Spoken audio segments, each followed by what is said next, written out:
ಸ್ಪರ್ಧೆ ವಿಜೇತರಿಗೆ ಬಹುಮಾನ ವಿತರಣಾ ಕಾರ್ಯಕ್ರಮವನ್ನು ಹಮ್ಮಿಕೊಂಡಿದ್ದೇವೆ. ಇಲ್ಲಿ ನೆರೆದಿರುವಂತಹ ಅತಿಥಿ ಅಭ್ಯಾಗತರನ್ನು ಸ್ವಾಗತಿಸಬೇಕಾಗಿ ನಮ್ಮ ವಿದ್ಯಮಾನ ಅಕಾಡೆಮಿಯ ಆಡಳಿತ ನಿರ್ದೇಶಕರಾದ ನಮ್ಮ ಭಾಗ್ಯಶ್ ರೈ ಇವರು ವೇದಿಕೆಗೆ ಕರೆದುಕೊಂಡ ಬರಬೇಕಾಗಿ ವಿನಂತಿ.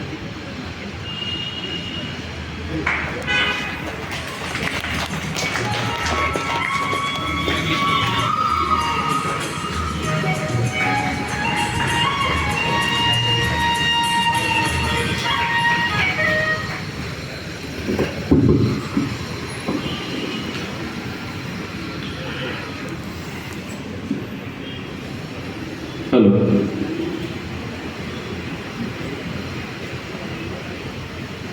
ಮೊದಲಾಗಿ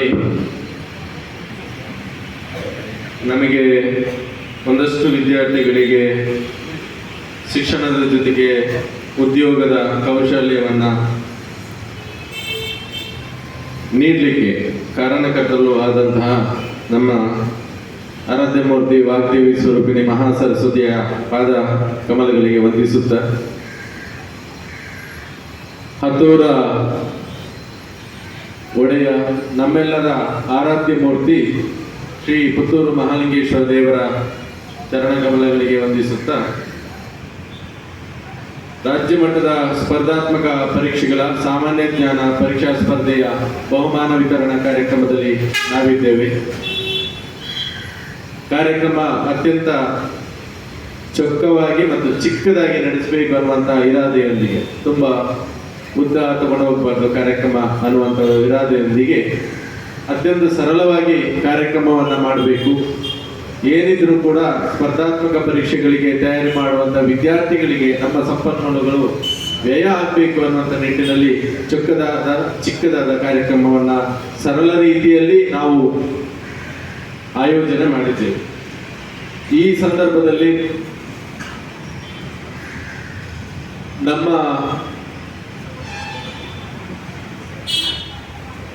ಪ್ರೀತಿಯ ಕರೆಗೆ ಹೋಗೊಟ್ಟು ಬಂದಿರತಕ್ಕಂತಹ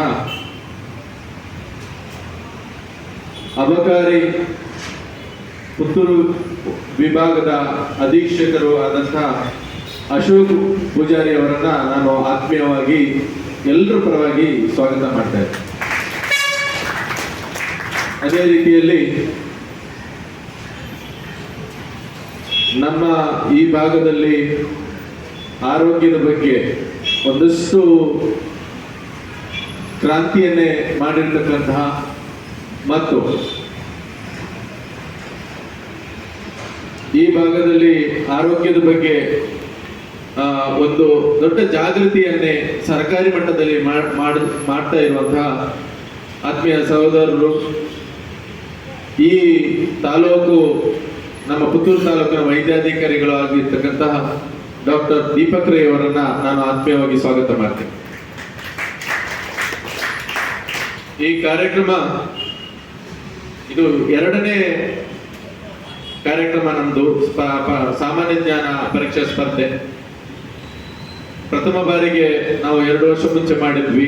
ಈಗ ಎರಡನೇ ಬಾರಿಗೆ ರಾಜ್ಯ ಮಟ್ಟದಲ್ಲಿ ಮಾಡಬೇಕು ಅಂತ ಹೇಳಿದಾಗ ನಮಗೆ ಬೆನ್ನೆಲುಬಾಗಿ ನಂತು ಮಾರ್ಗದರ್ಶನ ಮಾಡಿದಂಥವರು ಟೋಟಲ್ ಹೇಳ್ಬೇಕಂತ ಹೇಳಿದ್ರೆ ಈ ಕಾರ್ಯಕ್ರಮದ ಮುಖ್ಯ ರೂವಾರಿಗಳು ಆಗಿರ್ತಕ್ಕಂಥ ಪುತ್ತೂರು ನಗರ ಠಾಣಾ sub inspector Anjaneya Reddy sir ಅವರನ್ನು ಕೂಡ ನಾನು ಆತ್ಮೀಯವಾಗಿ ಸ್ವಾಗತ ಮಾಡ್ತೀನಿ.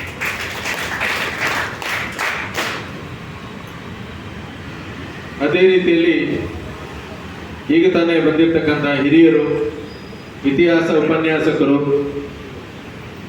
ಶ್ರೀಧರ್ ಸರ್, ವಿವೇಕಾನಂದ ಕಾಲೇಜಿನ ಉಪನ್ಯಾಸಕರು ಶ್ರೀಧರ್ ಸರ್ ಅವರನ್ನು ಕೂಡ ನಾನು ಆತ್ಮೀಯವಾಗಿ ಸ್ವಾಗತ ಮಾಡ್ತೀನಿ. ದಯಮಾಡಿ ವೇದಿಕೆ ಬರಬೇಕು ಅಂತ ಹೇಳಿ ತಮ್ಮ ಮನವಿ ಸರ್. ತಾವು ದಯವಿಟ್ಟು ಬರಬೇಕು ಸರ್, ಪ್ಲೀಸ್.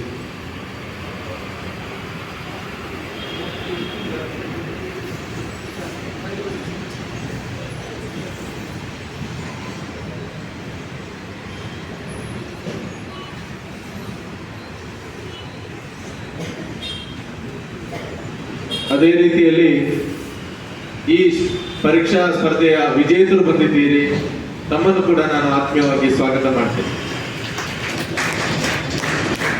ಕಾರ್ಯಕ್ರಮದ ಸಂದರ್ಭದಲ್ಲಿ ಪ್ರತಿ ಸರ್ತಿ ನಮಗೆ ಬೆನ್ನೆಲುಬಾಗಿ ನಿಂತು ನಮ್ಮ ಈ ಭಾಗದ ಪ್ರದೇಶದಲ್ಲಿ ವಿದ್ಯಾರ್ಥಿಗಳಿಗೆ ಜಾಗೃತಿಯನ್ನು ಮೂಡಿಸಲಿಕ್ಕೆ ಮುಖ್ಯ ಬೆನ್ನೆಲುಬಾಗಿ ನಿಂತಿರ್ತಕ್ಕಂಥ ಪತ್ರಿಕಾ ಮಿತ್ರರಿದ್ದೀರಿ. ತಮ್ಮನ್ನು ಕೂಡ ಆತ್ಮೀಯವಾಗಿ ನಾನು ಸ್ವಾಗತ ಮಾಡ್ತೀನಿ.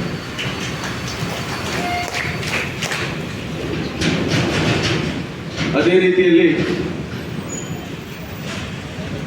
ನಮ್ಮ ವಿದ್ಯಾಮತ ಅಕಾಡೆಮಿಯ ವಿದ್ಯಾರ್ಥಿಗಳು ಅಂದರೆ ಸ್ಪರ್ಧಾತ್ಮಕ ಪರೀಕ್ಷೆಗಳ ತರಬೇತಿ ಪಡೆಯುತ್ತಿರುವಂಥ ವಿದ್ಯಾರ್ಥಿಗಳಿದ್ದೀರಿ. ಅದೇ ರೀತಿಯಲ್ಲಿ ನಮ್ಮ ಹಿರಿಯ ವಿದ್ಯಾರ್ಥಿಗಳಿದ್ದೀರಿ. ನಮ್ಮಲ್ಲಿ ಪ್ರಾಕ್ಟಿಕಲ್ ಅಕೌಂಟೆನ್ಸಿ ಕಲಿಯುವಂಥ ವಿದ್ಯಾರ್ಥಿಗಳಿದ್ದೀರಿ. ಮುಖ್ಯವಾಗಿ ನಮ್ಮ ಈ ಸಂಸ್ಥೆಯನ್ನ ನಡೆಸುವಂಥ ಸಂದರ್ಭದಲ್ಲಿ ಆಧಾರ ಸ್ತಂಭಗಳಾಗಿರ್ತಕ್ಕಂತಹ ನಮ್ಮ ಎಲ್ಲ ತರಬೇತುದಾರರು, ಸಿಬ್ಬಂದಿ ವರ್ಗದವರು, ಪೋಷಕರು ಎಲ್ಲರನ್ನು ಕೂಡ ನಾನು ಆತ್ಮೀಯವಾಗಿ ಸ್ವಾಗತ ಮಾಡ್ತೇನೆ. ವಿಶೇಷವಾಗಿ ಇವತ್ತು ನಮ್ಮ ಸುಳ್ಯ ಶಾಖೆಯ ವಿದ್ಯಾರ್ಥಿಗಳು ಕೂಡ ಸುಳ್ಯದಲ್ಲಿ ಕೂಡ ತರಬೇತಿಯನ್ನ ಪಡೆಯುತ್ತಿರುವ ವಿದ್ಯಾರ್ಥಿಗಳು ಬಂದಿದ್ದೀರಿ ಮತ್ತು ಅಲ್ಲಿನ ತರಬೇತುದಾರರಿದ್ದೀರಿ. ನಿಮ್ಮನ್ನು ಕೂಡ ಆತ್ಮೀಯವಾಗಿ ಸ್ವಾಗತ ಮಾಡ್ತೇನೆ.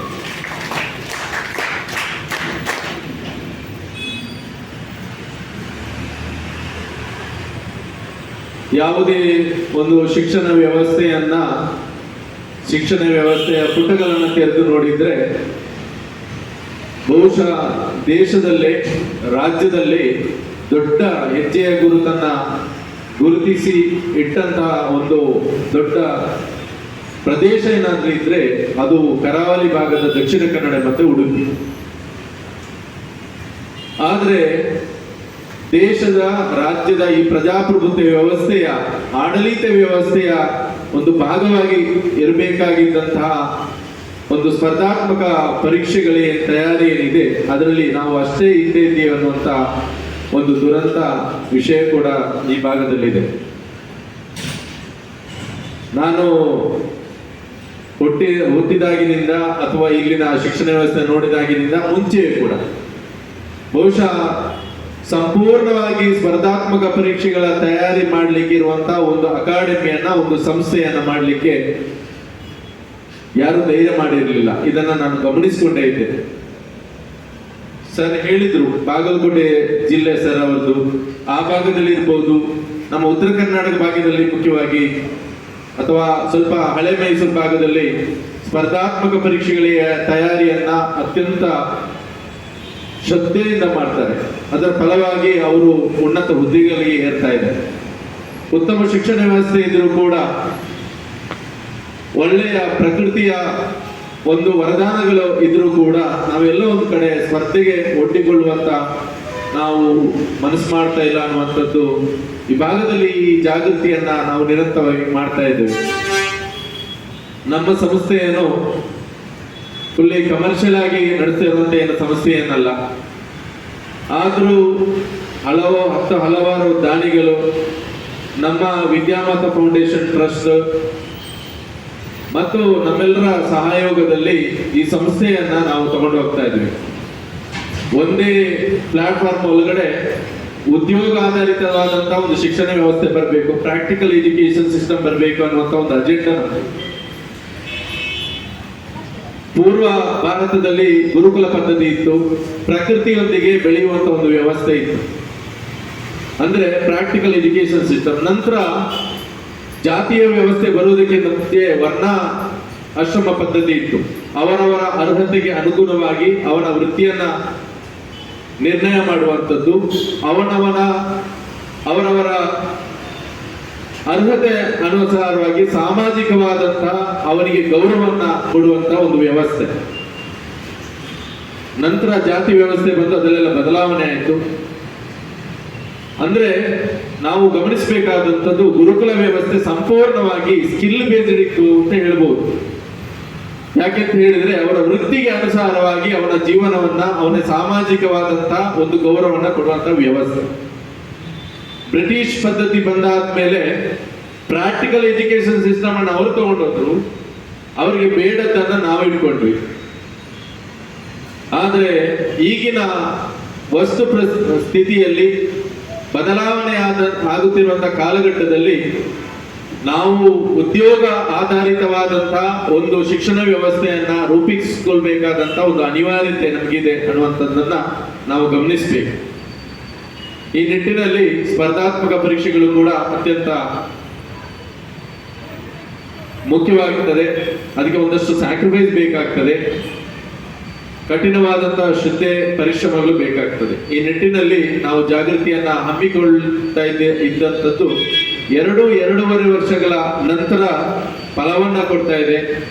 ಸುಮಾರು 116 ವಿದ್ಯಾರ್ಥಿಗಳು ನಮ್ಮಲ್ಲಿ ಪ್ರವೇಶ ಪರೀಕ್ಷೆಗಳನ್ನ ಮತ್ತು ಸ್ಪರ್ಧಾತ್ಮಕ ಪರೀಕ್ಷೆಗಳನ್ನ ಪಾಸ್ ಮಾಡಿದ್ದಾರೆ ಅನ್ನುವಂಥದ್ದೇ ನಮಗೆ ದೊಡ್ಡ ಹೆಮ್ಮೆ ಅಂತ ಹೇಳಿ ನಾನು ಭಾವಿಸ್ತೇನೆ. ನಾವು ಪ್ರಾರಂಭ ಮಾಡಿದಾಗ ಸ್ಥಳೀಯವಾಗಿ ಮಾತಿತ್ತು, ಏನ್ ಮರ 2 ಜನ ಸಿಕ್ಕಿಯಾರ ನಿಂಗೆ ಅಂತಿತ್ತು. ಗ್ರಾಚಾರಕ್ಕೆ ಸ್ಟಾರ್ಟ್ ಆದ ತಕ್ಷಣ 2 ತಿಂಗಳಲ್ಲಿ ಕೊರೋನಾ ಬಂತು.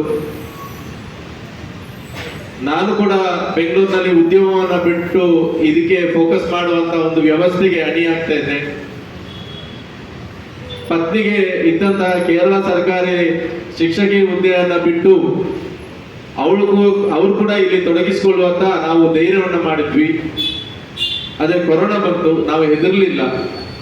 ಆನ್ಲೈನ್ ತರಗತಿಗಳನ್ನ ಪ್ರಾರಂಭ ಮಾಡಿ ಬೈಜೂಸ್ನಂತಹ ದೊಡ್ಡ ದೊಡ್ಡ ಸಂಸ್ಥೆಗಳ ಜೊತೆ ನಾವು ಪ್ರಾರಂಭ ಮಾಡಬೇಕಾಯಿತು. ಆದರೆ ನಾವು ವ್ಯಕ್ತಿಗತವಾಗಿ ನಾವು ಏನು ಫೋಕಸ್ ಮಾಡ್ತಾ ಇದ್ವಿ ವಿದ್ಯಾರ್ಥಿಗಳಿಗೆ, ಅದು ತುಂಬಾ ನಮಗೆ ಉಪಕಾರಿ ಆಯಿತು. ಮತ್ತೆ ವಿದ್ಯಾರ್ಥಿಗಳನ್ನ ಗೆಲ್ಲಿಸಿಕೊಡುವಂತ ಅದು ಕಾರಣವಾಯಿತು ಅಂತ ಹೇಳ್ಬೋದು. ಈ ನಿಟ್ಟಿನಲ್ಲಿ ಒಂದೊಂದು ಹಂತವಾಗಿ ಹೋಗ್ತಾ ಇದ್ವಿ. ಈ ನಿಟ್ಟಿನಲ್ಲಿ ನಾವು ರಾಜ್ಯ ಮಟ್ಟದ ಸ್ಪರ್ಧಾತ್ಮಕ ಸಾಮಾನ್ಯ ಜ್ಞಾನ ಪರೀಕ್ಷಾ ಸ್ಪರ್ಧೆಯನ್ನ ಆಯೋಜನೆ ಮಾಡಿದ್ವಿ. ಸುಮಾರು 470 ಮಕ್ಕಳು ಭಾಗವಹಿಸಿದ್ರು. ಅದು ಕೂಡ ಈ ಭಾಗದಲ್ಲಿ ದೊಡ್ಡ ಸಂಖ್ಯೆ ಬಹುಶಃ. ಯಾಕಂದ್ರೆ ಕಳೆದ ಸರ್ತಿ PSI ಎಕ್ಸಾಮ್ಸ್ಗೆ ನಾವು ಪ್ರಿಪರೇಷನ್ ಇದೇ ತರ ಮಾದರಿ ಪ್ರಶ್ನೆ ಪತ್ರೆ ಮಾಡಿದ್ವಿ. ಆಗ ಬಂದಿರ್ತಕ್ಕಂಥದ್ದು 92 ಜನ ಅಷ್ಟೇ. ಆದ್ರೆ ಈ ಮಟ್ಟಕ್ಕೆ ಹೋಲಿಸಿದ್ರೆ ಪರವಾಗಿಲ್ಲ ಈ ಸರ್ತಿ ಅಂತ ಹೇಳ್ಬೋದು. ಅದು ಕೂಡ ರಾಜ್ಯಾದ್ಯಂತ ಬೇರೆ ಬೇರೆ ಜಿಲ್ಲೆಗಳಲ್ಲಿ ಸುಮಾರು ಬಿಜಾಪುರದಿಂದ ಹಿಡಿದು ಬೇರೆ ಬೇರೆ ಜಿಲ್ಲೆಗಳಿಂದ, ಕೋಲಾರ, ಚಿಕ್ಕಬಳ್ಳಾಪುರದಂತ ಜಿಲ್ಲೆಗಳಿಂದ ಕೂಡ ಬಂದಿದ್ರು. ಇಂಥ ಒಂದು ಕಾನ್ಸೆಪ್ಟ್ಗಳನ್ನು ನಾವು ಪ್ರಾರಂಭ ಮಾಡುವಾಗ ಸಾಮಾನ್ಯವಾಗಿ ತಾಳ್ಮೆ ಬೇಕಾಗ್ತದೆ, ಒಂದಷ್ಟು ಕಾಯ್ಬೇಕಾಗ್ತದೆ. ಈ ನಿಟ್ಟಿನಲ್ಲಿ ನಾವು ಹಂತವಾಗಿ ಹೆಜ್ಜೆಯನ್ನು ಇಡ್ತಾ ಇದ್ದೀವಿ. ಮುಖ್ಯವಾಗಿ ನಾವು ಮಾಡಿರ್ತಕ್ಕಂಥದ್ದು ಸೀದಾ ಹೋಗಿ KS IAS ಪ್ರಾರಂಭ ಮಾಡಲಿಲ್ಲ. ನಾವು ಏನ್ ಮಾಡಿದ್ವಿ ಅಂದ್ರೆ ಬೇಸಿಕ್ಸ್ ಇಂದ ಸಾಮಾನ್ಯ ಹುದ್ದೆಗಳಿಗೆ ಸಂಬಂಧಪಟ್ಟ ಹಾಗೆ ನಾವು ತರಬೇತಿಯನ್ನ ಪ್ರಾರಂಭ ಮಾಡಿ ಯಶಸ್ವಿಯನ್ನ ಗಳಿಸ್ತಾ ಇದ್ದೀವಿ. ಇವತ್ತು 5 ವರ್ಷದ ಮಗುವಿಗೆ ಅಬಕಾಸ್ ತರಗತಿಯಿಂದ ಹಿಡಿದು ಸುಮಾರು 40-42 ವರ್ಷ ತನಕ ಪ್ರಯತ್ನ ಮಾಡಬಲ್ಲ KSET ವರೆಗೆ ನಾವು ತರಬೇತಿಯನ್ನ ಪ್ರಾರಂಭ ಮಾಡಿದ್ವಿ. ಸದ್ಯದಲ್ಲಿ KS ತರಬೇತಿ ಕೂಡ ಪ್ರಾರಂಭಿಕ ಹಂತದಲ್ಲಿ ಇದೆ. ಈಗ 2024ರಿಂದ ಪರಿಪೂರ್ಣವಾಗಿ ನಾವು ಅದನ್ನು ಪ್ರಾರಂಭ ಮಾಡುವಂತ ಕೂಡ ನಾವು ಹೆಜ್ಜೆಯನ್ನು ಇಟ್ಟಿದ್ದೇವೆ. ಇಂಥ ಒಂದು ಸುಸಂದರ್ಭದಲ್ಲಿ ತಾವೆಲ್ಲ ಇದ್ದೀರಿ. ಇನ್ನೊಂದ್ಸರಿ ತಮ್ಮನ್ನ ನಾನು ಸ್ವಾಗತ ಮಾಡ್ತಾ, ಪ್ರಾಸ್ತಾವಿಕವಾಗಿ ಒಂದಷ್ಟು ನನ್ನ ಜವಾಬ್ದಾರಿಯಿಂದ 2 ನಿಮಿಷ ನಾನು ಮಾತಾಡಬೇಕಾಯ್ತು. ಮತ್ತೆಲ್ಲ ತಮಗೆಲ್ಲ ತಿಳಿದಿರತಕ್ಕಂಥ ವಿಚಾರಗಳು. ಅದರಲ್ಲಿ ಕೂಡ ಮುಖ್ಯವಾಗಿ ನಾನು ಉಲ್ಲೇಖ ಮಾಡಬೇಕಾಗ್ತದೆ. ಯಾಕಂದ್ರೆ ಸರ್ಕಾರಿ ಹುದ್ದೆ ಅನ್ನುವಂಥದ್ದು ಸಿಗುವ ತನಕ ಇರುವಂತಹ ಪ್ರಯಾಸ ಅಥವಾ ಅದರ ಶ್ರದ್ಧೆ, ಕಷ್ಟ ತುಂಬಾ ಒಬ್ಬೊಬ್ಬರದ್ದು ಒಂದೊಂದು ಎಪಿಸೋಡ್ ಆಗ್ಬೋದು, ಅಷ್ಟು ಕಷ್ಟ ಇರ್ತದೆ ಅವರವರು. ಆದ್ರೆ ಅದು ಸಿಕ್ಕಿದ ಮೇಲೆ ಒಂದಷ್ಟು ಜನ ಸಾಮಾಜಿಕವಾಗಿ ಕರ್ತವ್ಯದಿಂದ ಹೊರತುಪಡಿಸಿ ಮಾಡುವಂಥದ್ದು ಸೇವೆ ಅಂತ ಹೇಳಿ ಗುರುತಿಸಲ್ಪಡ್ತದೆ. ಆ ಸೇವೆಯನ್ನ ಮಾಡ್ತಾರೆ. ಒಂದಷ್ಟು ಜನ ಕರ್ತವ್ಯಕ್ಕೆ ಮಾತ್ರ ಅಂಟಿಕೊಂಡು ಅಷ್ಟನ್ನು ಮಾತ್ರ ಮಾಡ್ತಾರೆ. ಆದ್ರೆ ನಾವು ಸಾಮಾನ್ಯ ಸಾರ್ವಜನಿಕರಾಗಿ ನಾವು ಇಷ್ಟು ಮಾತ್ರ ಅಧಿಕಾರಿಗಳಿಗೆ ಹೇಳಬಲ್ಲೆವು, ಸರ್ ತಾವು ಏನೆಲ್ಲ ಸಾಮಾಜಿಕವಾಗಿ ಈಗ ಮಾಡ್ತಾ ಇದ್ದೀರಿ, ಖಂಡಿತವಾಗ್ಲೂ ಆಫ್ಟರ್ ರಿಟೈರ್ಮೆಂಟ್ ಲೈಫ್ ನಲ್ಲಿ ಅದನ್ನ ಎಂಜಾಯ್ ಮಾಡುವಂತಹ ಒಂದು ಸಾಮಾಜಿಕ ಗೌರವ ಈಗಲೂ ಸಿಗ್ತದೆ, ಮುಂದೆಯೂ ಖಂಡಿತವಾಗ್ಲೂ ನಿಮಗೆ ಸಿಗ್ತದೆ. ನಮಗೆಲ್ಲ ಏನೆಲ್ಲ ಸಾಮಾಜಿಕವಾಗಿ ಇವತ್ತು ವಿದ್ಯಾರ್ಥಿಗಳಿಗೆ ತಾವು ಮಾಡ್ತಾ ಇದ್ದೀರಿ, ಖಂಡಿತವಾಗ್ಲೂ ದೇವರು ನಿಮ್ಮ ರಿಟೈರ್ಮೆಂಟ್ ಲೈಫ್ ನಲ್ಲಿ ಮತ್ತು ಈಗ ಪ್ರಸ್ತುತವಾಗಿ ಕೂಡ ಖಂಡಿತವಾಗ್ಲೂ ದೇವರ ಅನುಗ್ರಹ ಆ ಮೂಲಕವಾಗಿ ಇರ್ತದೆ ಅಂತ ಹೇಳಿ ನಾನು ಹೇಳ್ತಾ, ಮುಂದೆಯೂ ಕೂಡ ತಮ್ಮೆಲ್ಲರ ಅಧಿಕಾರಿಗಳ ಸಾಮಾಜಿಕ ಒಂದು ಕಳಕಳಿ ಮುಂದುವರಿಲಿ. ಮುಖ್ಯವಾಗಿ ನಾನು ಗಮನಿಸಿದ 2-3 ಜನ ಅಧಿಕಾರಿಗಳನ್ನು ಕೂಡ ಉಲ್ಲೇಖ ಮಾಡಿದೆ. ಅದರಲ್ಲಿ ಕೂಡ ಮುಖ್ಯವಾಗಿ ಅಶೋಕ್ ಸರ್ ಈಗ ನನಗೆ ಪರಿಚಯ ಆಗಿದ್ದಷ್ಟೇ, ಆದರೂ ಕೂಡ ಅವರಲ್ಲಿರುವಂತಹ ಸೌಜನ್ಯತೆ ಇವತ್ತು ಏನು ಅಧಿಕಾರಿ ವರ್ಗದಲ್ಲಿ ಇದ್ರು ಕೂಡ ಅವರು ನೀವು ಗಮನಿಸಿದ್ರಿ, ಮಕ್ಕಳು ಈಗ ಅತಿಥಿಗಳು ಬಂದಾಗ ಅವರು ಕೊಡುವಂತ ಒಂದು ಗೌರವ. ಮತ್ತೆ ಡಾಕ್ಟರ್ ದೀಪಕ್ ರೈ ಸರ್ ಕೂಡ ಅಷ್ಟೇ, ನಾವು ಯಾವುದೇ ಸಾರ್ವಜನಿಕರು ರಾತ್ರೋರಾತ್ರಿ ಫೋನ್ ಮಾಡಿದ್ರು ಕೂಡ ಅವರು ಸ್ಪಂದಿಸುವಂತ ರೀತಿ. ಮತ್ತೆ ಆಂಜನೇಯ ರೆಡ್ಡಿ ಸರ್ ಹತ್ರ ಏನು ಹೇಳಬೇಕಾಗಿಲ್ಲ, ಇವತ್ತು ಇಡೀ ಕಾನ್ಸೆಪ್ಟ್ ಮೇಲೆ ನಾವು ಗಮನ ಹರಿಸಿದ್ರೆ ಗೊತ್ತಾಗ್ತದೆ ಅವರ ಸೋಷಿಯಲ್ ಕನ್ಸರ್ನ್ ಏನಿದೆ ಅಂತೇಳಿ, ಎಷ್ಟು ಚಾಲೆಂಜಿಂಗ್ ಇದೆ. ಒಂದು ಸರ್ಕಾರಿ ಅಧಿಕಾರಿಯಾಗಿ ಇಷ್ಟು ಸಮಾಜಮುಖಿಯಾಗಿ ತೆರೆದುಕೊಳ್ಳುವಾಗ ಕೆಲವೊಂದು ಜಂಜಾಟಗಳು, ಸಮಸ್ಯೆಗಳು ಕೂಡ ಇರ್ತದೆ. ಅದನ್ನೆಲ್ಲವನ್ನ ಮೆಟ್ಟಿ ನಿಂತು ನೋಡುವ, ಏನೇ ಆಗಲಿ ನಾನು ಏನಾದ್ರೂ ಮಾಡ್ಬೇಕನ್ನುವಂತ ಕಳಕಳಿ, ಇದನ್ನೆಲ್ಲವನ್ನ ನಾನು ಮುಖ್ಯವಾಗಿ ಇಲ್ಲಿ ಉಲ್ಲೇಖ ಮಾಡಬೇಕಾಗ್ತದೆ. ಅದಕ್ಕಿಂತ ಹೆಚ್ಚಿನ ಇನ್ನೊಂದು ಹೇಳಬೇಕು, ನಾವು ರಾಮಕೃಷ್ಣ ಶಾಲೆಯಲ್ಲಿ ಕಾರ್ಯಕ್ರಮವನ್ನು ಇಟ್ಟಿದ್ವಿ. ಸಡನ್ ಆಗಿ ರಾಜ್ಯ ಮಟ್ಟದ ಅಥ್ಲೆಟಿಕ್ ಅಲ್ಲಿಗೆ ಫಿಕ್ಸ್ ಆಯಿತು.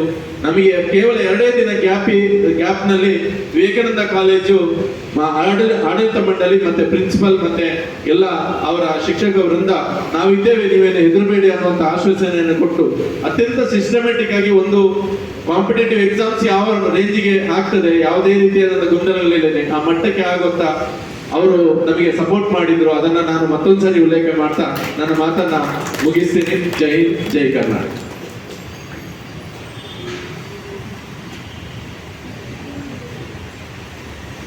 ವಾಸ್ತವಿಕವಾಗಿ ಮಾತನಾಡಿದ ಸರ್ ನಿಮಗೆ ಧನ್ಯವಾದಗಳು. ಈಗ ಕಾರ್ಯಕ್ರಮದ ಉದ್ಘಾಟನಾ ಸಂದರ್ಭದಲ್ಲಿ ನಾವಿದ್ದೇವೆ. ಆದ್ದರಿಂದ ನಮ್ಮ ಅತಿಥಿಯಾಗಿ ಆಗಮಿಸಿದ ಎಲ್ಲ ಅತಿಥಿ ಅಭ್ಯಾಗತರಿಂದ ಕಾರ್ಯಕ್ರಮವನ್ನು ಉದ್ಘಾಟಿಸಬೇಕಾಗಿ ಕೇಳಿಕೊಳ್ಳುತ್ತಿದ್ದೆ.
ಸೂಚಿಸಬೇಕಾಗಿ ಕೇಳಿಕೊಳ್ಳುತ್ತೇನೆ.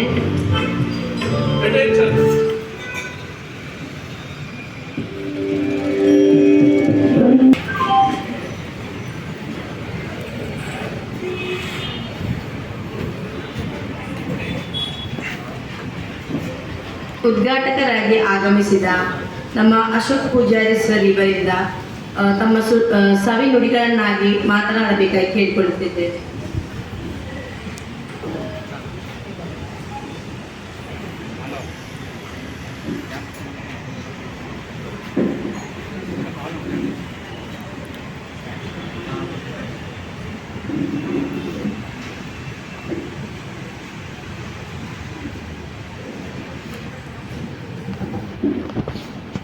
ನಮಸ್ಕಾರ,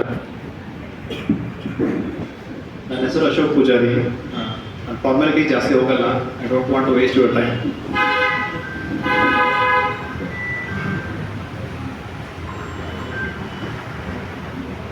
ನನ್ನ ಹೆಸರು ಅಶೋಕ್ ಪೂಜಾರಿ, ಅವಕಾರಿ DYSP. ನಂದು 2015 batch KS officer. 2015 batch actually notification ಆಗಿರೋದು, ಬಟ್ ನಾವು ಎಕ್ಸಾಮ್ ಬರೆದಿರೋದು 2017ರಲ್ಲಿ. ನಮ್ಮದು ರಿಸಲ್ಟ್ ಬಂದಿರೋದು 2019 ಡಿಸೆಂಬರಲ್ಲಿ. 2020 ಜೂನಲ್ಲಿ ನಾನು ಅಬಕಾರಿ DYSP ಆಗಿ ಜಾಯ್ನ್ ಆಗಿದ್ದೀನಿ ಅಬಕಾರಿ ಇಲಾಖೆಯಲ್ಲಿ. ಸೊ ಆಲ್ರೆಡಿ ಇಟ್ಸ್ 3.5 years ನಾವು. I am from Bagalkote district. ಅಲ್ಲಿ ಮುತೋಡ್ ಅಂತ ಹೇಳಿ ಪ್ಲೇಸ್ ಬರುತ್ತೆ. I am from that place. ಇದಕ್ಕಿಂತ ಮುಂಚೆ ನಾನು ಪ್ರೈವೇಟ್ ಕಂಪ್ನಿಯಲ್ಲಿ ಒಂದು 5-6 ವರ್ಷ ಕೆಲಸ ಮಾಡಿದ್ದೀನಿ. ಆ ನಂತರ ಈ ಲೈನಿಗೆ ಬಂದು ಬೇಗನೆ ಕ್ಲಿಯರ್ ಮಾಡ್ಕೊಂಡೆ. ಇದು ನಾನು ಫಸ್ಟ್ ಅಟೆಂಪ್ಟ್ ಇತ್ತು. ಇದಕ್ಕಿಂತ ಮುಂಚೆ ನಾನು ಯಾವುದೇ ಎಕ್ಸಾಮ್ ಬರ್ತಿರಲಿಲ್ಲ. ಯಾವುದೇ ಎಕ್ಸಾಮ್ ಅಂದರೆ KS ಎಕ್ಸಾಮ್ ಬರ್ತಿರಲಿಲ್ಲ. ಸೊ KS ನಂದು ಇದು ಫಸ್ಟ್ ಅಟೆಂಪ್ಟ್ ಇತ್ತು, ಇದೇ ಲಾಸ್ಟ್ ಅಟೆಂಪ್ಟ್ ಆಯಿತು. ಸೊ ನನ್ನ ಸಜೆಷನ್ ನಿಮಗೆಲ್ಲ ಏನು ಕೊಡೋದು ಅಂದರೆ, ಸೊ ಯಾವ ಎಕ್ಸಾಮ್ ಬಂದರೂ ನೆಗ್ಲೆಕ್ಟ್ ಮಾಡಬೇಡಿ. ನಾನು SDA FDA ಎಲ್ಲ ಎಕ್ಸಾಮ್ಸು ಬರ್ತಿದ್ದೀನಿ. ಯಾಕಂದರೆ ನಾನು ಫಸ್ಟೇ ನಾನು KS ಎಕ್ಸಾಮ್ ಒಂದೇ ಬರೀತೀನಿ, ಅದೊಂದೇ ಫಸ್ಟ್ ಎಕ್ಸಾಮ್ ಅಟೆಂಡ್ ಮಾಡ್ತೀವಿ ಅಂದರೆ ನೀವು ಯಾವತ್ತೇ KS IS ಕ್ಲಿಯರ್ ಮಾಡ್ಕೊಳ್ಳಲ್ಲ. ಸಣ್ಣದ್ರಿಂದಲೇ ಸ್ಟಾರ್ಟ್ ಮಾಡಿ SDA FDA ಯಾವುದೇ ಒಂದು ಎಕ್ಸಾಮ್ ಬರುತ್ತೆ, ಎಲ್ಲ ಎಕ್ಸಾಮ್ ಬರೀತಾ ಇದೆ. ಯಾಕಂದರೆ ಅದು ನಿಮಗೆ ಅನುಭವ ತಂದು ಕೊಡುತ್ತೆ. ನಿಮಗೆ ನಿಮ್ಮ ತಲೆನ ಚುರುಕೊಳಿಸುತ್ತೆ ಯಾವ ಥರ ಎಕ್ಸಾಮ್ ನಾನು ಅಟೆಂಡ್ ಮಾಡಬೇಕು. ಎಷ್ಟೋ ಜನ KS ಎಕ್ಸಾಮ್ ಫಸ್ಟೇ ಹೋಗ್ತಾರೆ, ತುಂಬ ಚೆನ್ನಾಗಿ ಓದಿರ್ತಾರೆ, ಬಟ್ ಅವರಿಗೆ ಗೊತ್ತಿರಲ್ಲ, ಅನುಭವ ಇರಲ್ಲ ಎಕ್ಸಾಮ್ನ ಯಾವ ಥರ ಅಟೆಂಡ್ ಮಾಡಬೇಕಂತ. ಸೊ ಆ ನಿಗದಿತ ಸಮಯದಲ್ಲಿ 100 ಪ್ರಶ್ನೆಗಳನ್ನ ಅಟೆಂಡ್ ಮಾಡಬೇಕಾಗಿರುತ್ತೆ. ಸೊ ಅವರಿಗೆ ಅನುಭವ ಇಲ್ಲದೆ ಇರೋ ಕಾರಣಕ್ಕೋಸ್ಕರ ಜಸ್ಟ್ 70-80 ಅಟೆಂಡ್ ಮಾಡಿಬಿಡ್ತಾರೆ, ಇನ್ನು ಉಳಿದ 30 ಅಟೆಂಡ್ ಮಾಡ್ಲಿಕ್ಕೆ ಆಗಲ್ಲ. ಸೊ ಈ ಟೈಮ್ ಮ್ಯಾನೇಜ್ಮೆಂಟ್ ಏನಿದೆಯಲ್ಲ, ಇದು ಪ್ರಿಲಿಮ್ಸ್ ಆಗಲಿ ಮೇನ್ಸ್ ಆಗಲಿ, ಅದು ನಿಮಗೆ ಅನುಭವದ ಮುಖಾಂತರ ಬರುತ್ತೆ.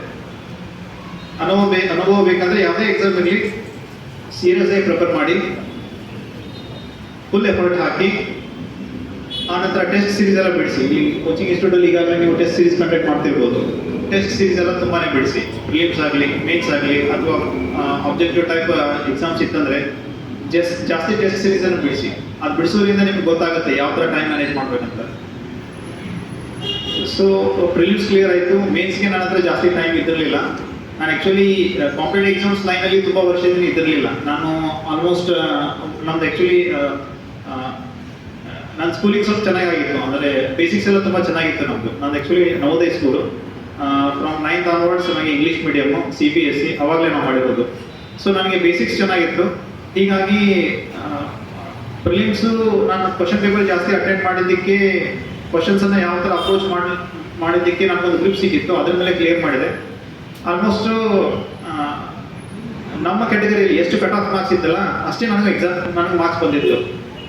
ಇನ್ನೂ 0.25 ಏನಾದರೂ ನನಗೆ ಕಮ್ಮಿ ಬಂದಿದ್ದಾರೆ, ನಾನು ಔಟ್ ಆಗ್ತಿದ್ದೆ ಪ್ರಿಲಿಮ್ಸ್ ಅಂತಿದ್ದೆ. ಆನಂತರ ಮೇನ್ಸ್ಗೆ ಜಾಸ್ತಿ ಟೈಮ್ ಇರಲಿಲ್ಲ ನನಗೆ, ಅದ್ರ ಬಗ್ಗೆ ಜಾಸ್ತಿ ನಾಲೆಜು ಇರಲಿಲ್ಲ. ಸೊ ಹೀಗಾಗಿ ಕಮ್ಮಿ ಸಮಯದಲ್ಲಿ ಒಂದು 3 ಅಥವಾ 4 ತಿಂಗಳಲ್ಲೇ ನಾನು ಮೇನ್ಸ್ ಕ್ಲಿಯರ್ ಮಾಡಬೇಕಾಗಿತ್ತು. ಸೊ ನಾನು ಒಂದು ಸ್ವಲ್ಪ ಸ್ಟಡಿ ಮಾಡಿದೆ ಯಾವ ಥರ ಇರುತ್ತೆ ಇದು ಎಕ್ಸಾಮ್ ಅಂತ. ಸ್ಟಡಿ ಮಾಡಿದಾಗ ನನಗೊಂದು ಐಡಿಯಾ ಬಂತು. KS is very simple exam. ನನಗೊಂದು ಐಡಿಯಾ ಏನು ಬಂತಂದರೆ, 20 ಕ್ವಶನ್ಸ್ ಇರ್ತವೆ ಮೇನ್ಸಲ್ಲಿ for any subject, GS 1, 2, 3, 4 SA 5. 20 questions ಇರ್ತವೆ. ಆ 20 ಕ್ವಶನ್ರಲ್ಲಿ 15 ಕ್ವಶನ್ ಡೈರೆಕ್ಟ್ ಕ್ವಶನ್ ಇರ್ತವೆ. ಡೈರೆಕ್ಟ್ ಕ್ವಶನ್ ಅಂದರೆ ಏನು ಗೊತ್ತಾ, ನಿಮ್ಗೊಂದು ಸಿಲೆಬಸ್ ಕಾಪಿ ಕೊಟ್ಟಿದ್ದಾರೆ KS ಅಲ್ಲಿ. ಸಿಲೆಬಸ್ ಕಾಪಿ ಇದೆ. GS 1 ಅಂದರೆ ಇದು, GS 2 ಅಂದರೆ ಇದು, GS 1 ಅಲ್ಲಿ ಹಿಸ್ಟ್ರಿ, ಜಿಯೋಗ್ರಫಿ, ಈ ಥರ ಸಿಲೆಬಸ್ ಕೊಟ್ಟಿದ್ದಾರೆ. ಆ ಸಿಲೆಬಸ್ನ ಅಲ್ಲಿ ಇರ್ತಕ್ಕಂಥ ಒಂದು ಸೆಂಟೆನ್ಸನ್ನು ತೆಗೆದಿಟ್ಟು ಈ ಕ್ವಶನ್ ಕೇಳ್ಬಿಡ್ತಾರೆ. For example, Indus valley civilisation town planning syllabus ಅಲ್ಲಿ ಇರುತ್ತೆ. Indus valley civilisation town planning ಅಂತ. So exact are is to ಏನಿರುತ್ತಲ್ಲ ಅದನ್ನ ತೆಗೆದು ಇಲ್ಲಿ ಕಾಪಿ ಪೇಸ್ಟ್ ಮಾಡ್ತಾರೆ, ಆನಂತರ ಕ್ವಶನ್ ಮಾರ್ಕ್ ಇಟ್ಬಿಡ್ತಾರೆ. ನನಗೆ ಗೊತ್ತಾಯಿತು ಇದಕ್ಕೆ ಬೆಸ್ಟ್ ಟ್ಯಾಕ್ಟಿಕ್ಸ್ ಅಂದರೆ, ನನಗೆ ಸಿಲೆಬಸಲ್ಲಿ ಇರ್ತಕ್ಕಂಥ ಒಂದೊಂದು ಪಾಯಿಂಟಿಗೆ 10 ಪಾಯಿಂಟ್ ಗೊತ್ತಿರಬೇಕು. ಸಿಲೆಬಸಲ್ಲಿ ಏನೇನೋ ಟಾಪಿಕ್ಸ್ ಇದಾವಲ್ಲ, ಆ ಒಂದೊಂದು ಟಾಪಿಕ್ಕಿಗೂ 10 ಪಾಯಿಂಟ್ಸು ನನಗೆ ತಲೆಯಲ್ಲಿ ಇರಬೇಕು. ಹಾಗಿದ್ರೆ ನಾನು 20ರಲ್ಲಿ 15 ಕ್ವಶನ್ಸ್ ನಾನು ಮ್ಯಾನೇಜ್ ಮಾಡ್ತೀನಿ, ಆಯ್ತಾ. ನೆಕ್ಸ್ಟ್ ಇನ್ನು 5 ಕ್ವಶನ್ಸ್ ಏನೋ ನನಗೂ ಗೊತ್ತಿರಲ್ಲ, ಬೇರೆಯವ್ರಿಗೆ ಯಾರಿಗೂ ಗೊತ್ತಿರಲ್ಲ. ಅದೇನೋ ಒಂದು ಬರೆದು ಫಿಲ್ಅಪ್ ಮಾಡಿ 2 ಪೇಜನ್ನು ತುಂಬಿಸಿ ಅಟ್ಲೀಸ್ಟ್ ಒಂದು 10 ಮಾರ್ಕ್ಸ್ಗೆ ಒಂದು 3 ಮಾರ್ಕ್ಸ್ 4 ಮಾರ್ಕ್ಸ್ ಬರುವಾಗ ಮಾಡ್ಬೋದು. ಸೊ ಎಲ್ಲರೂ ಯೂಸ್ ಮಾಡೋದು ಇದೇ ಟೆಕ್ನಿಕ್ಕು. ಸೊ ನಾನು ಚೆನ್ನಾಗಿ ಪ್ರಿಪರೇಷನ್ ಮಾಡಿದೆ, ಸಿಲೆಬಸ್ ವೈಸ್ ಪ್ರಿಪರೇಷನ್ ಮಾಡಿದೆ.